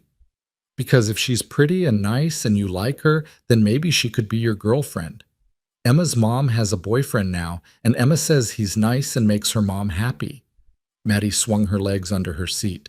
You should be happy, Daddy. You've been sad for a really long time. Evan's throat tightened. I have you. That makes me happy. I know, but grown-ups need grown-up friends too. That's what Mrs. Kowalski says. Maddie reached over and patted his arm with her small hand. It's okay, Daddy. You can have a girlfriend. I won't be weird about it. Evan laughed despite his nerves. You won't be weird about it? I promise. I'll be very mature and sophisticated. You're 8. 8.5, Maddie corrected seriously. That's practically a teenager. They pulled into the ice cream shop parking lot, and Evan's heart nearly stopped. Marin was already there, standing by the entrance, wearing those same jeans and blue sweater. When she saw his car, she waved, and Evan saw her take a deep breath like she was as nervous as he was. "That's her?" Maddie whispered, suddenly shy. "That's her." "She is pretty," Maddie observed. "And she looks nice. She has a nice smile." "Yeah," Evan agreed softly. "She does." They got out of the car. Evan's legs felt unsteady as they approached. Maddie suddenly pressed against his side, one hand clutching his shirt. Marin knelt down immediately when they reached her, putting herself at Maddie's eye level. "Hi," she said gently. "You must be Maddie. Your dad has told me so much about you." Maddie peeked out from behind Evan. "He has?" "He has. He says you're the smartest, funniest, bravest 8-year-old in the world, and that you love dragons." 8.5, Maddie corrected, but she was smiling now. "And I do love dragons. Do you like dragons?" "I think they're pretty amazing," Marin said seriously, "especially the ones that breathe ice instead of fire. Those are my favorites." "Mine too." Maddie stepped away from Evan slightly. "Everyone always talks about fire dragons, but ice dragons are way cooler. Literally cooler. That's a joke." Marin laughed, and it was genuine and warm. "That's a very good joke. I'm going to use that." They went inside, and the next hour passed in a way that felt almost magical. Maddie ordered her usual chocolate chip cookie dough. Evan got vanilla. Marin got something with caramel and sea salt that she offered to share with both of them. They sat at a corner table, and Maddie talked about school and Emma and the escaped lizard and her dragon book, and how her daddy was the best daddy in the whole world, even though he made terrible pancakes. "I heard you make excellent pancakes," Marin said to Evan, her eyes twinkling. "Maddie's standards are very high." "They're lumpy," Maddie said matter-of-factly. "But they taste good. That's what matters." Marin asked questions that showed she was actually listening, not just being polite. She laughed at Maddie's jokes. She seemed genuinely interested in everything an 8-year-old girl had to say. And when Maddie asked, "So how did you meet my daddy?" Marin glanced at Evan and told a version of the truth. My car broke down in a really bad storm. I was stuck on the side of the road, and I was scared. And your dad stopped to help me. He fixed my car and wouldn't even let me pay him." "That sounds like Daddy," Maddie said proudly. "He's always helping people. Last week he helped Mrs. Kowalski carry her groceries up 3 flights of stairs, even though his back was hurting." "Your daddy is a very good man," Marin said, and the way she looked at Evan made his chest tight. "I know," Maddie said. Then, with the blunt honesty of childhood, "Are you going to be his girlfriend?" "Maddie!" Evan choked on his ice cream, but Marin just smiled. "Would that be okay with you if I was?" Maddie considered this seriously, taking another bite of ice cream while she thought. "Do you promise not to be mean to him? Because some of Emma's mom's boyfriends were mean and made Emma sad." "I promise I will never be mean to your dad," Marin said solemnly. "And do you promise not to try to replace my mom? Because nobody can replace my mom." Evan's heart cracked. He hadn't realized Maddie had been thinking about this, worrying about this. "Sunshine, nobody could ever replace Mommy. I would never try to replace your mom," Marin said gently, reaching across the table to touch Maddie's hand. "Your mom was special and important and will always be your mom.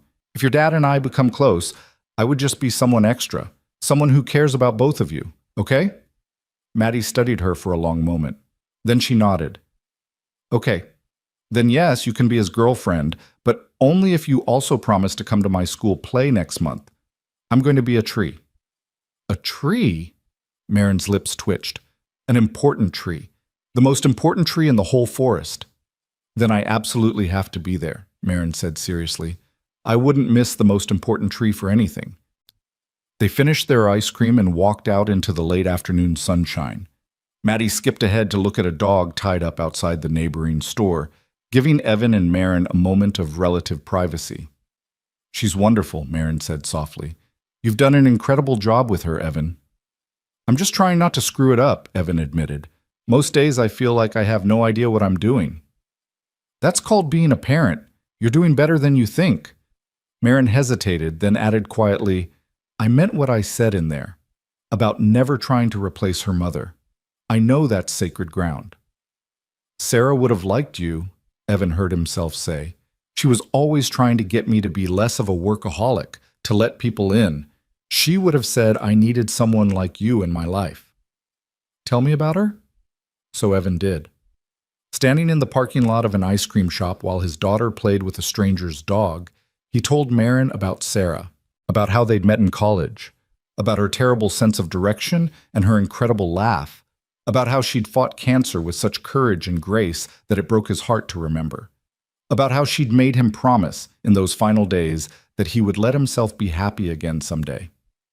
I haven't kept that promise very well, Evan said, his voice rough. I've just been surviving, for Maddie, but not really living. Maybe you can start now, Marin said gently. Maddie came running back. Daddy, that dog's name is Princess, and she's a rescue, and can we please get a dog? Please, please, please? We'll talk about it, Evan said, the universal parent response that meant probably not. That's what you always say. Maddie turned to Marin. Can you help me convince him? I think that's between you and your dad, Marin said diplomatically, but I will say that every family deserves a dog. See, Daddy? Every family. They said goodbye in the parking lot. Marin gave Maddie a hug that Maddie actually returned without prompting. Then she turned to Evan, and there was a moment of awkwardness as they both tried to figure out the appropriate goodbye. Coffee sometime? Marin asked. Real coffee, not rushed? Maybe dinner? I'd like that, Evan said. A lot. Good. She smiled, then impulsively leaned in and kissed his cheek. Thank you for today, for letting me meet Maddie, for giving me a chance. She left before Evan could respond, climbing into her car, a newer sedan, not the luxury one from that rainy night, and driving away with a wave. Evan stood there like an idiot, one hand touching his cheek where she'd kissed him, feeling like a teenager instead of a 32-year-old father. Daddy's got a girlfriend, Maddie sang from the back seat as they drove home. Daddy's got a girlfriend. We just met, Sunshine. But you like her. I can tell. Your face gets all weird when you look at her. My face does not get weird. It totally does. You get all smiley and nervous. It's cute. Evan glanced at her in the rearview mirror. You really think she's okay? You're not just saying that? Maddie's expression turned serious. I think she's really nice, Daddy, and I think she makes you happy. That's what matters. Over the next few weeks, Evan and Marin fell into a rhythm that felt natural despite how unusual the circumstances were. They met for coffee, for lunch, for walks in the park. Sometimes Maddie came along. Sometimes it was just the two of them. They talked about everything and nothing, about their childhoods, their dreams, their fears, their favorite books and movies and foods. Marin told him about her path to becoming a judge, about growing up with a single mother who worked 3 jobs, about law school and the grinding work of building a career in a system that didn't always want women in positions of power, about her failed marriage to a man who'd wanted a trophy wife instead of a partner, about the loneliness of sitting on the bench and making decisions that affected people's lives while having no one to come home to. Evan told her about his parents, both gone now, about falling in love with Sarah at 19 and thinking they'd have forever, about those 3 brutal years of watching cancer steal her piece by piece, about the terror of single fatherhood, about working multiple jobs and never sleeping and constantly worrying that he wasn't enough for Maddie, about Victor Hale and the nightmare that had almost destroyed everything. I still can't believe he just targeted me randomly, Evan said one evening. They were sitting on a bench overlooking the river, Maddie at the playground nearby with Mrs. Kowalski supervising. I was just in the wrong place at the wrong time. People like Victor Hale see other people as chess pieces, Marin said quietly. You weren't a person to him. You were a problem to be solved, a liability to be eliminated. He's going to prison, right? Patricia says the evidence is overwhelming. He's going to prison, Marin confirmed. My colleague Judge Richardson is handling his case. I recused myself given my involvement in your situation, but from what I hear, Victor's lawyers are already negotiating a plea deal. He's looking at 15 to 20 years. Evan was quiet for a moment. Then, I should feel happy about that, vindicated, but mostly I just feel tired. That's normal. You've been through trauma, Evan. It doesn't just disappear because you got justice.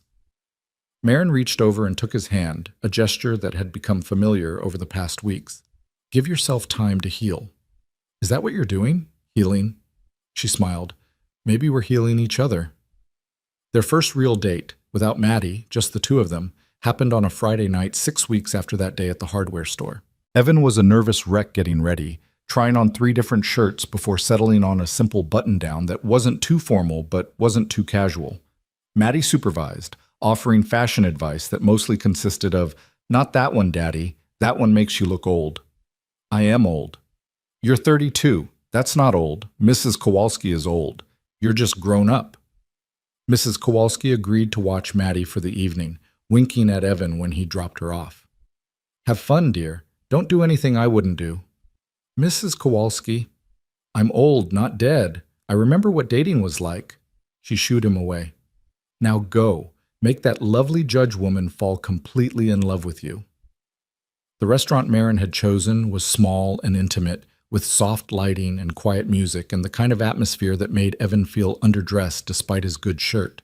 But when Marin walked in wearing a simple black dress and heels, her hair down and her smile bright, Evan forgot about everything else. "Hi," she said, slightly breathless. "Hi," Evan managed. "You look beautiful. You clean up pretty well yourself." They were seated at a corner table, and for the first few minutes there was an awkwardness that hadn't existed during their casual meetings. This felt official, like they were acknowledging that this was something real, something that mattered. "I'm nervous," Marin admitted, laughing. "Isn't that ridiculous? I face down hardened criminals in my courtroom, but I'm nervous about dinner." "I'm terrified," Evan said honestly. "I haven't done this in over a decade. I don't even know how to date anymore." "We could just talk, like we always do. Pretend this is coffee instead of dinner. Coffee where I'm desperately trying not to stare at you because you look incredible." Marin blushed, actually blushed, and Evan felt some of his nervousness fade. She was just as uncertain as he was, just as invested in this working out. They ordered food and talked, the conversation flowing more easily once they relaxed into it. They talked about Maddie's upcoming school play, about Evan's job at the repair shop, about a case Marin was hearing involving a dispute over a very expensive painting. They talked about their favorite places they'd traveled. For Evan, a camping trip to Yellowstone with Sarah and baby Maddie. For Marin, a solo trip to Ireland after her divorce. "I spent 2 weeks hiking and staying in bed and breakfast and not talking to anyone unless I had to," Marin said. "It was exactly what I needed, time to figure out who I was when I wasn't someone's wife or someone's judge. Just me." "And who were you?" "Someone who liked her own company. Someone who was stronger than she thought." Marin took a sip of wine. "Someone who was ready to build a life on her own terms instead of what everyone expected." "Is this part of that life?" Evan asked quietly. "Me? Us?" "I hope so." Marin set down her glass. "I wasn't looking for this, Evan. I'd actually convinced myself I was fine alone, that I didn't need romance or partnership or any of that. And then you stopped in the rain, and something shifted." "What shifted?" "I remembered what it felt like to be cared for by someone who expected nothing in return. Someone who helped because it was the right thing to do, not because they wanted something from me." She reached across the table, her fingers finding his. "And then I saw you in my courtroom, this good man being destroyed by a system that was failing him, and I couldn't just sit back and watch it happen." "You saved my life," Evan said, his voice rough. "You saved mine first. That night in the rain? I wasn't just stranded, Evan. I was coming from a terrible day. I'd presided over a case where I had to send a young mother to prison because the law required it, even though every part of me knew she was more victim than criminal. I was sitting in that car before the battery died, crying and questioning everything about my career, wondering if I was making any difference at all." Marin's eyes were bright with unshed tears. "And then you appeared. This exhausted, kind man who fixed my car and wouldn't take money and reminded me that there are still good people in the world. You saved me just as much as I saved you." Evan couldn't speak. He just held her hand and tried not to let the emotion overwhelming him spill over in the middle of this nice restaurant. They finished dinner and walked along the river afterward, the city lights reflecting on the water, the night air cool and pleasant. Marin slipped her hand into Evan's, and they walked in comfortable silence for a while. "I need to tell you something," Evan said eventually. "About Maddie. About how I'm raising her. Okay? She's everything to me, and I know that sounds like something every parent says, but for me she's all I have left of Sarah. She's the best parts of both of us. And I will never ever put anyone before her. Ever. If this," he gestured between them, "if we become something serious, you need to know that Maddie comes first. Always." "I would never ask you to put me before your daughter," Marin said firmly. "And honestly, if you did, I'd lose all respect for you. The fact that Maddie is your priority is one of the things I love most about you." Evan stopped walking. "One of the things you love?" Marin stopped too, turning to face him. "Did I say love? I meant like, one of the things I like." "You said love." "It's too soon for love," Marin said, but she was smiling. "Way too soon," Evan agreed. We barely know each other. Barely at all. So it would be crazy to say I'm falling in love with you." "Completely crazy," Evan whispered, stepping closer. "But I am," Marin said softly. "I'm falling in love with you, Evan Ross. With your kindness and your terrible pancakes and the way you love your daughter and the way you stopped in the rain." "I'm falling in love with you too," Evan said, and then he was kissing her right there on the Riverwalk with the city lights around them and the water flowing past and everything feeling impossibly, wonderfully right. When they finally pulled apart, both of them breathless and smiling, Marin laughed. "Well, that escalated quickly." "Too fast?" "No, just fast enough." She kissed him again, softer this time. "Take me home?" "I have to pick up Maddie from Mrs. Kowalski's." "I know, I meant take me to meet Mrs. Kowalski officially. Let me be part of your world, Evan. All of it. The late-night pickups, and the lumpy pancakes and the school plays. Let me be part of your family." Evan's throat was too tight to speak. He just nodded and took her hand, and they walked back to his car together. Mrs. Kowalski took one look at them when they arrived and clapped her hands together with delight. "Oh, you two look like you've had a wonderful evening." "We did," Marin said, smiling. "Thank you for watching Maddie." "It's never a chore, dear. That girl is an angel." Mrs. Kowalski lowered her voice conspiratorially. "She's asleep in the guest room, conked out during the movie." They found Maddie curled up on Mrs. Kowalski's floral couch, Mr. Whiskers tucked under her chin, completely dead to the world. Evan bent to pick her up, but Marin touched his arm. "Let me help. We'll carry her together." They did, Marin supporting Maddie's legs while Evan carried her shoulders, the three of them navigating the hallway to Evan's apartment like a tiny, imperfect unit. They got Maddie into bed without waking her, and then they stood in the doorway together, watching her sleep. "She's so beautiful," Marin whispered. "She's my whole world," Evan replied. "I know, and I want to be part of that world, if you'll let me." Evan turned to look at her, this woman who had appeared in his life during the worst storm he'd ever faced and somehow become his anchor. "Yeah," he said softly. "Yeah, I think I'd like that a lot." They kissed goodnight at the door, and Evan watched Marin drive away before going back inside. He checked on Maddie one more time, then collapsed on his own bed, exhausted and happy and terrified and hopeful all at once. His phone buzzed. A text from Marin. "Thank you for tonight, for letting me in, for being you." Evan smiled and typed back. "Thank you for stopping for coffee, for being patient with me, for saving my life in more ways than one. We saved each other. Remember?" "Yeah, we did. We did." The months that followed felt like learning to breathe again after being underwater for too long. Evan woke up each morning without the crushing weight of fear in his chest, without the constant calculation of how many days he had left with Maddie. He went to work at Bill's auto shop and actually enjoyed it, finding satisfaction in fixing engines and diagnosing problems that had clear solutions. He picked Maddie up from school and helped with homework and made his terrible pancakes on Sunday mornings, and everything felt lighter somehow. And through it all, there was Marin. She became part of their routine so gradually that Evan couldn't pinpoint exactly when she stopped being a guest and started being family. She came to Maddie's soccer games and cheered louder than anyone else. She joined them for pizza nights and sat on the floor building elaborate blanket forts. She learned to braid Maddie's hair after watching 3 YouTube tutorials, and even though the braids were never quite even, Maddie wore them proudly. "Marin did my hair," she'd announce at school, and Evan's heart would swell with something that felt dangerously close to complete happiness. They were careful around Maddie, never pushing too hard, never moving too fast. Marin never stayed over, never crossed boundaries that might confuse an 8-year-old still processing the idea of her father dating someone. But she was present, consistently and thoroughly present, in a way that made Evan realize how lonely he'd been for so long. 3 months after that first dinner, Evan invited Marin to Maddie's school play. The performance was everything you'd expect from a third-grade production. Chaotic, too loud, with at least 2 kids crying backstage and one memorable moment when a papier-mâché rock fell on a student playing a squirrel.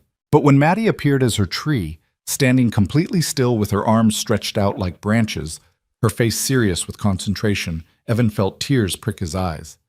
"She's the best tree I've ever seen," Marin whispered, her hand finding his in the dark auditorium. "She's perfect," Evan agreed.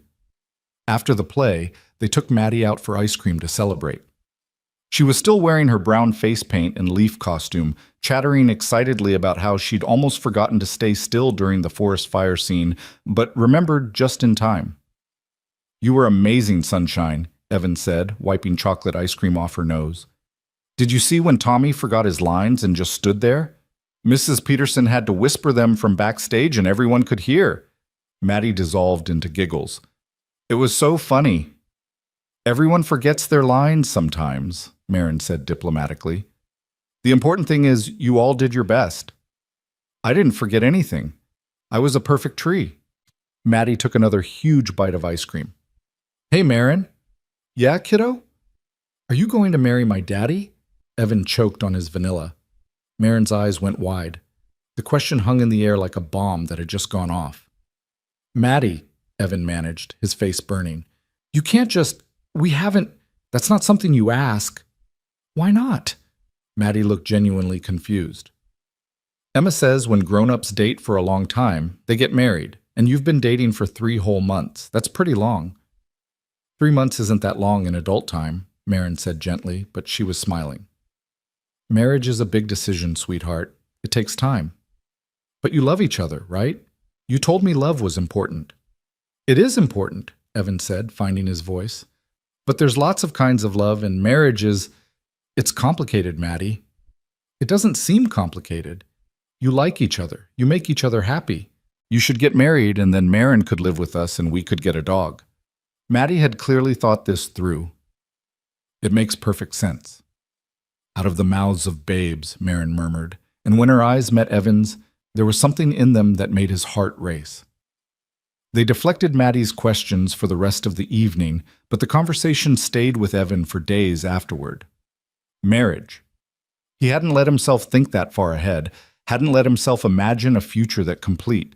But now that Maddie had planted the seed, he couldn't stop thinking about it. What would it be like to wake up next to Marin every morning? To build a life with her that wasn't just borrowed moments between his responsibilities? To give Maddie the complete family she'd been not so subtly campaigning for?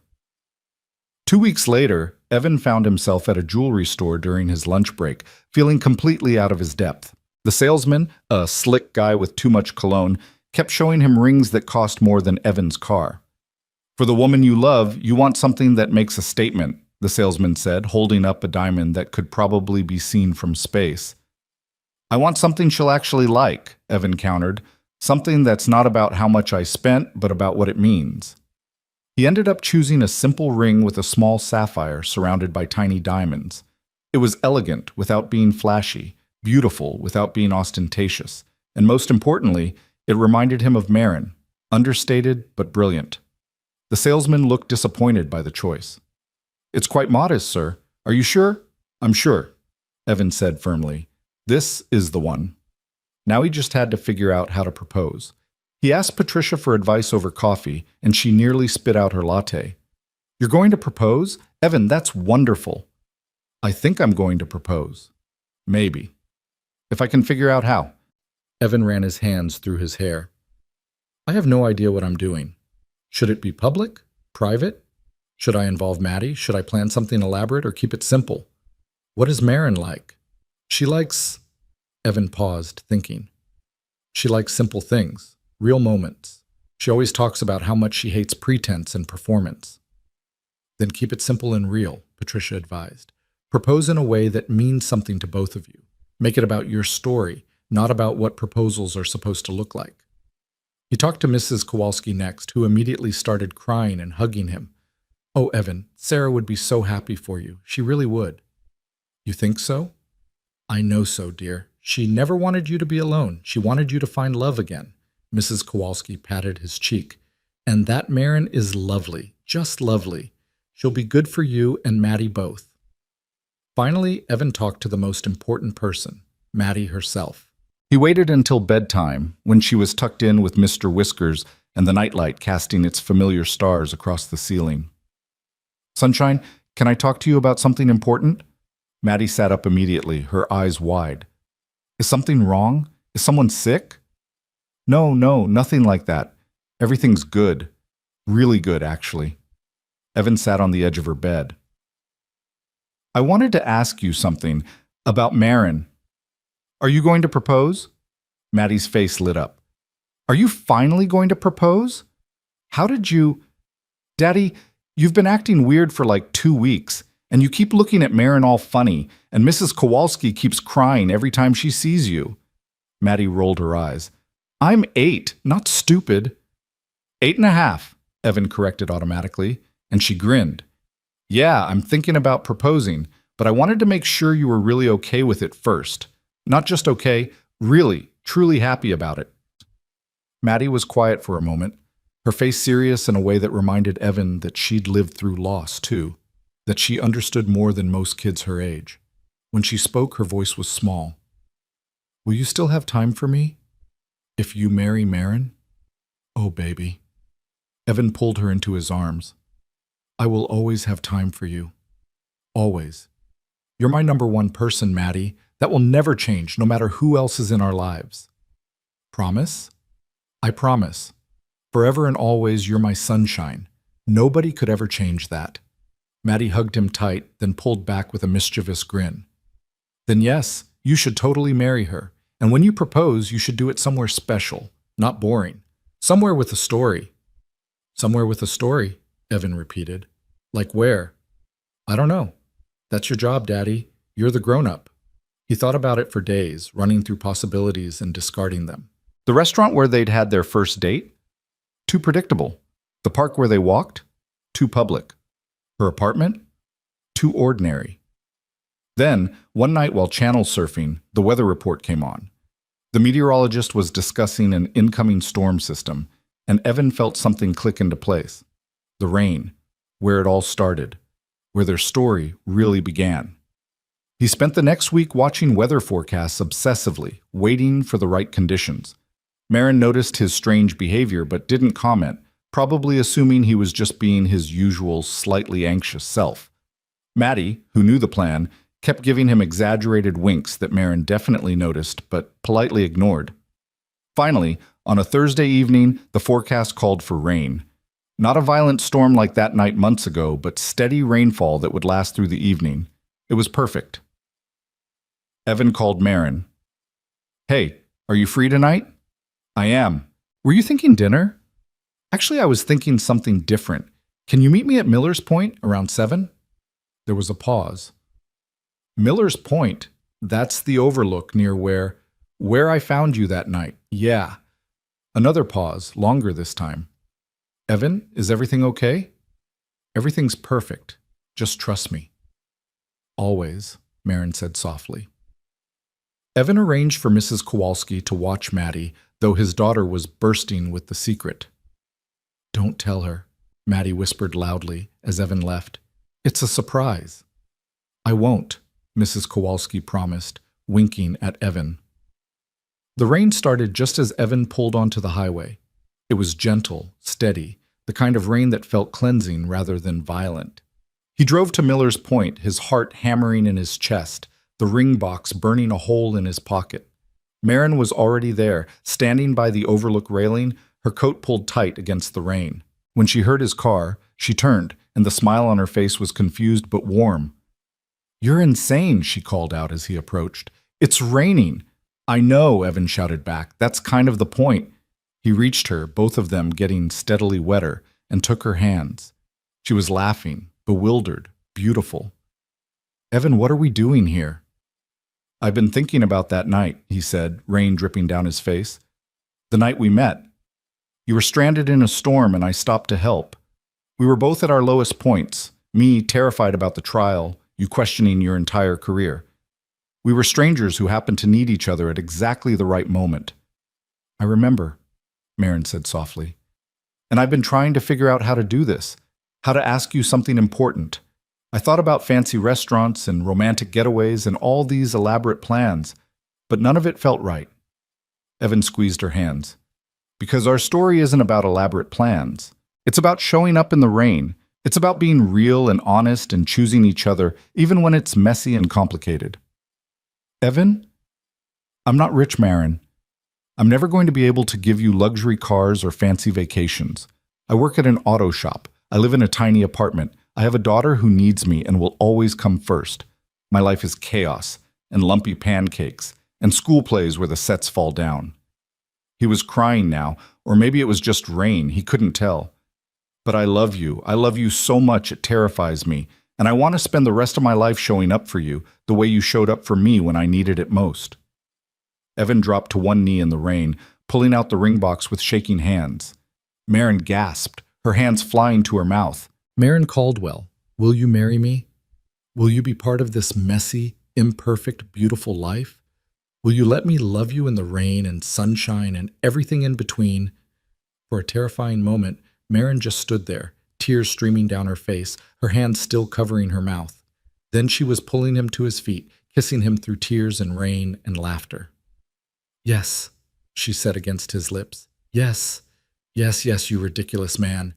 Yes, I'll marry you." Evan slipped the ring on her finger with hands that wouldn't stop shaking. It fit perfectly. Everything fit perfectly. They stood there in the rain, holding each other, and Evan felt something he hadn't felt in years. Complete certainty that everything was going to be okay. More than okay. Everything was going to be wonderful. "Maddie's going to lose her mind," Maren said, laughing.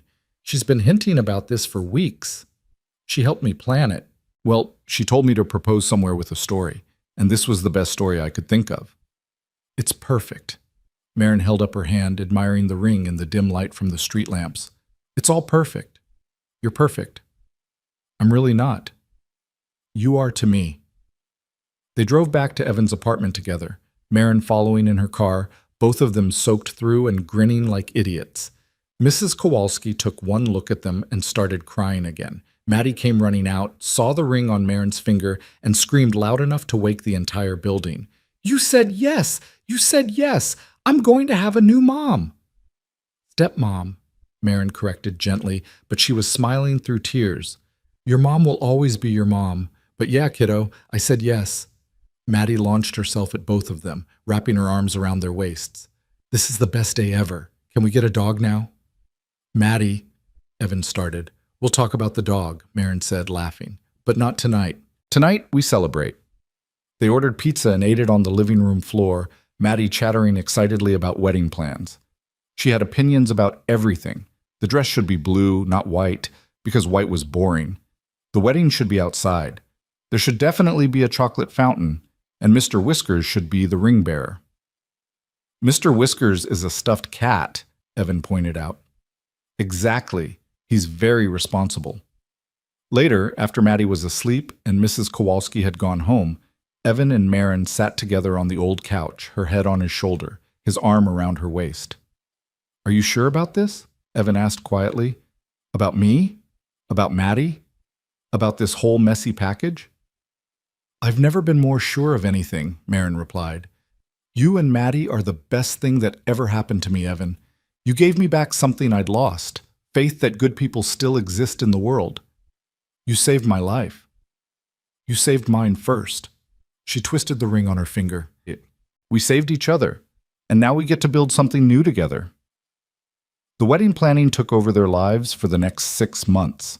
Maddie appointed herself chief wedding coordinator, a role she took very seriously. She made lists, drew pictures of how everything should look, and regularly informed them when their ideas were not magical enough. They kept it simple despite Maddie's elaborate visions. A small ceremony in the park where they'd walked together so many times, close friends and family only. Patricia as Evan's best person, one of Marin's law school friends as her maid of honor. And Maddie, of course, as the flower girl, a role she'd been practicing for since the engagement. 2 weeks before the wedding, Evan got a call from Patricia. Victor Hale had taken a plea deal, 15 years in federal prison for embezzlement, wire fraud, and evidence tampering. It was over. Completely. Finally. Over. He tried to make a statement at the sentencing, Patricia told him. Said he was the real victim, that he'd been set up. Judge Richardson shut him down immediately. Told him to take responsibility for once in his life. Good, Evan said. He was surprised to find he felt nothing but relief. No anger, no vindictiveness. Just gratitude that Victor could never hurt anyone else the way he'd tried to hurt Evan. There's something else, Patricia added. Several of Victor's former employees have come forward with similar stories. Apparently, you weren't the first person he tried to frame. The district attorney is investigating at least 3 other cases. Jesus. Yeah, you stopping him, you fighting back instead of taking that plea deal. It probably saved other people from the same fate. Patricia's voice was warm. You're a hero, Evan, whether you feel like one or not. Evan didn't feel like a hero. He felt like a man who'd gotten impossibly lucky, who'd stopped in the rain at exactly the right moment and somehow been rewarded with everything he'd ever wanted. The day of the wedding arrived with perfect autumn weather, sunny but cool, with leaves turning gold and red in the trees around the park. Evan stood at the makeshift altar, wearing a new suit that actually fit him, his hands shaking as he watched guests arrive. Bill from the auto shop was there, looking uncomfortable in dress clothes but grinning widely. Mrs. Kowalski sat in the front row, crying before the ceremony even started. Patricia stood beside Evan, looking professional and proud. And then the music started, and Maddie appeared. She'd insisted on wearing a blue dress to match what she'd decided Marin should wear. She carried a basket of flower petals and walked down the aisle with exaggerated seriousness, carefully dropping petals in a pattern she'd obviously practiced. When she reached the altar, she gave Evan 2 thumbs up and a huge grin before taking her seat. Then Marin appeared, and Evan forgot how to breathe. She wore a simple blue dress, just like Maddie had demanded, her hair loose around her shoulders. Her smile so bright it put the autumn sun to shame. She walked toward him without music, without ceremony, just walking toward the man she loved with certainty in every step. When she reached him, Evan took her hands and had to clear his throat 3 times before he could speak. The ceremony was short, the vows traditional with a few personal additions. Evan promised to always stop in the rain for her. Marin promised to use her magic gavel for good. They both promised to love Maddie and give her the family she deserved. When the officiant said, "You may kiss the bride," Maddie shouted, "Finally!" loud enough that the entire gathering burst into laughter. Evan kissed Marin anyway, and it felt like coming home. The reception was casual, tables set up in the park, a local band playing, food from their favorite restaurants. Maddie appointed herself dance floor monitor, dragging everyone up to dance whether they wanted to or not. She particularly delighted in making Evan and Marin dance to every single song. "This is exhausting," Evan muttered as they swayed to their 4th dance in a row. "This is perfect," Marin corrected, her head on his shoulder. "Every single bit of this is perfect." As the sun set and lights were strung up in the trees, Maddie found them and pulled them aside. She was holding something behind her back, looking nervous and excited. "I made you a wedding present," she announced. "Close your eyes." They obeyed. Evan heard rustling, then Maddie's voice. "Okay, open." She was holding a drawing, carefully colored and clearly worked on for hours. It showed 3 stick figures, a tall one with dark hair labeled Daddy, a tall one with brown hair labeled Marin, and a small one with a ponytail labeled Me, Maddie. They were holding hands in front of a house, and above them, in carefully printed letters, it said, "Our family." But in the corner of the drawing, there was a 4th figure, a woman with long hair and angel wings smiling down at the family below. Underneath, in Maddie's handwriting, "Mommy watching over us." Evan couldn't speak. Tears were streaming down his face. Beside him, Marin was crying too.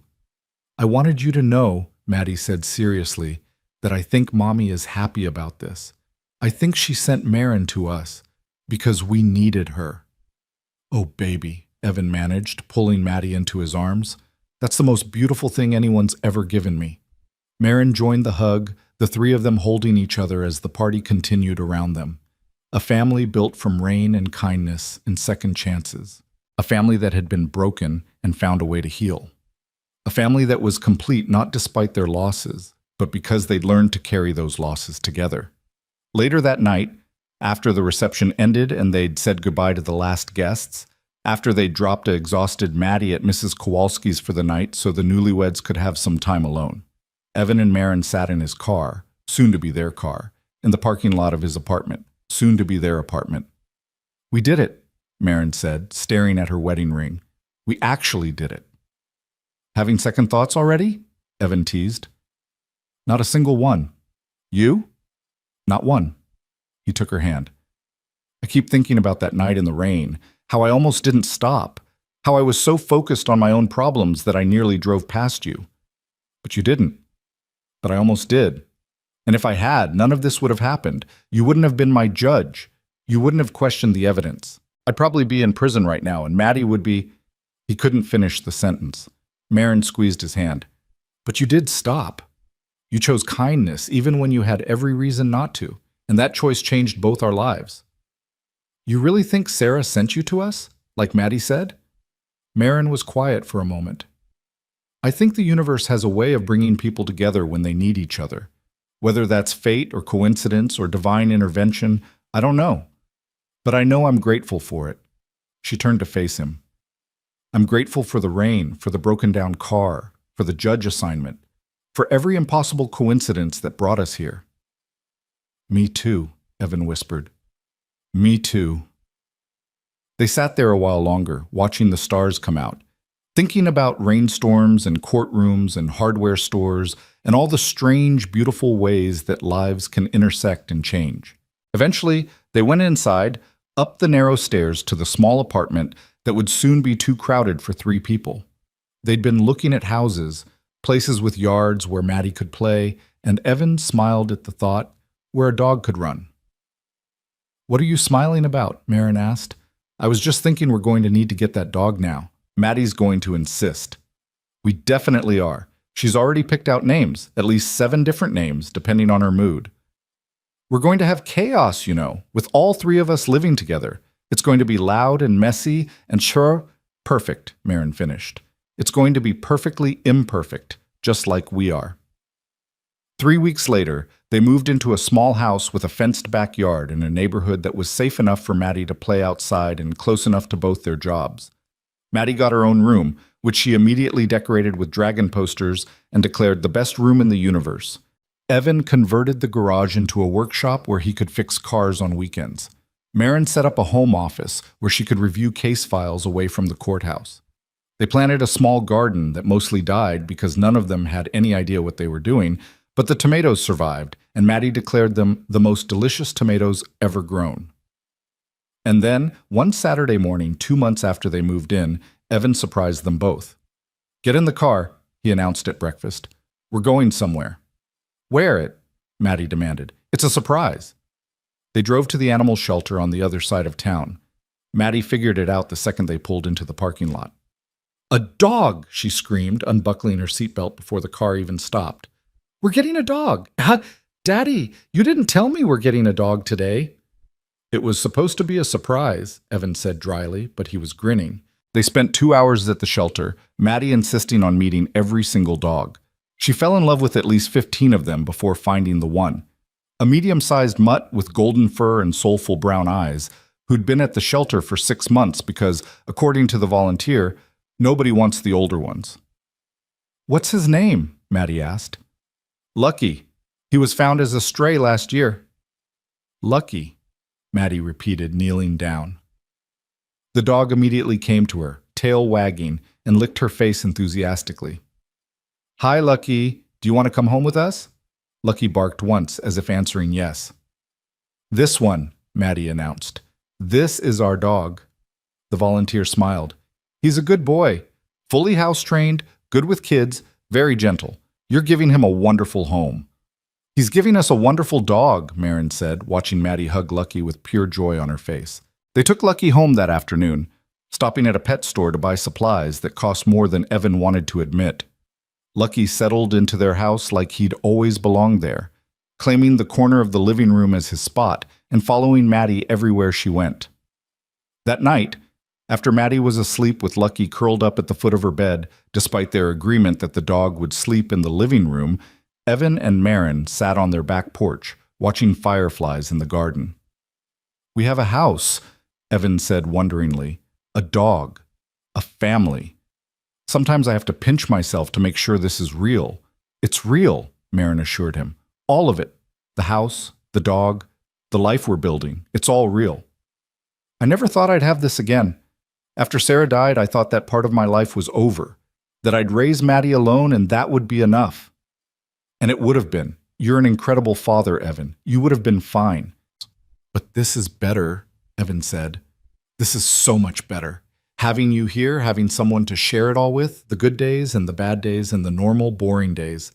I didn't realize how much I'd been just surviving until I started living again." Marin leaned against him. "You gave me the same thing. I was so lonely before I met you, Evan. I had my career and my apartment and my routine, and I kept telling myself it was enough. But it wasn't. I was empty. And then you stopped in the rain, and suddenly I remembered what it felt like to connect with someone real." They sat in comfortable silence, watching the stars come out, listening to the sounds of their neighborhood settling in for the night. "Do you ever wonder about the other version?" Evan asked eventually. "The version where I didn't stop that night? Where you got your car fixed by someone else, or walked to a gas station, or called a different tow truck?" "Sometimes," Marin admitted, "and it terrifies me. Because in that version, I probably never knew you existed. You went to trial with a different judge who didn't question the evidence as carefully, and everything went so wrong. I try not to think about it. Me neither. Because this version, our version, is the one that matters. This is the reality we're living in, the one where you stopped, where I recognized you, where we saved each other. Where we get to keep saving each other," Evan added. "Every single day," Marin agreed. The months turned into years with the gentle, steady progression of a life well lived. Maddie grew from 8 to 9 to 10, getting taller and smarter and more opinionated with each passing year. She kept her mother's picture on her nightstand and talked to it sometimes, telling Sarah about her day, about Lucky's latest antics, about how Marin was teaching her to bake bread that actually rose. "I think Mom would like Marin," she told Evan one night. "I think they would have been friends." "I think so too, Sunshine." Evan thrived at Bill's auto shop, eventually becoming the shop's manager when Bill decided to semi-retire. He hired 2 new mechanics and discovered he was good at managing people, at creating the kind of workplace where employees felt valued. Several of the guys he hired were men trying to rebuild their lives after incarceration, and Evan made it his mission to give them the second chances he'd been given. Marin continued her work as a judge, building a reputation for fairness and thoroughness that made her respected even by lawyers who lost cases in her courtroom. She started a mentorship program for young women interested in law, using her own story. Single mother raised by a struggling mom, worked her way through school, built a career despite obstacles to inspire others. They had ordinary problems, of course, arguments about whose turn it was to do dishes, stress about bills and home repairs, and Maddie's increasingly expensive school activities. Moments of frustration and exhaustion and the general chaos of juggling 2 careers, a preteen, and a dog who had strong opinions about everything. But through it all, they had each other. They had the foundation built on that rainy night, strengthened by everything they'd survived together. On their 3rd anniversary, Evan took Marin back to Miller's Point. It wasn't raining this time. The night was clear and crisp, stars scattered across the sky like diamonds. 3 years, Marin said, leaning against the railing.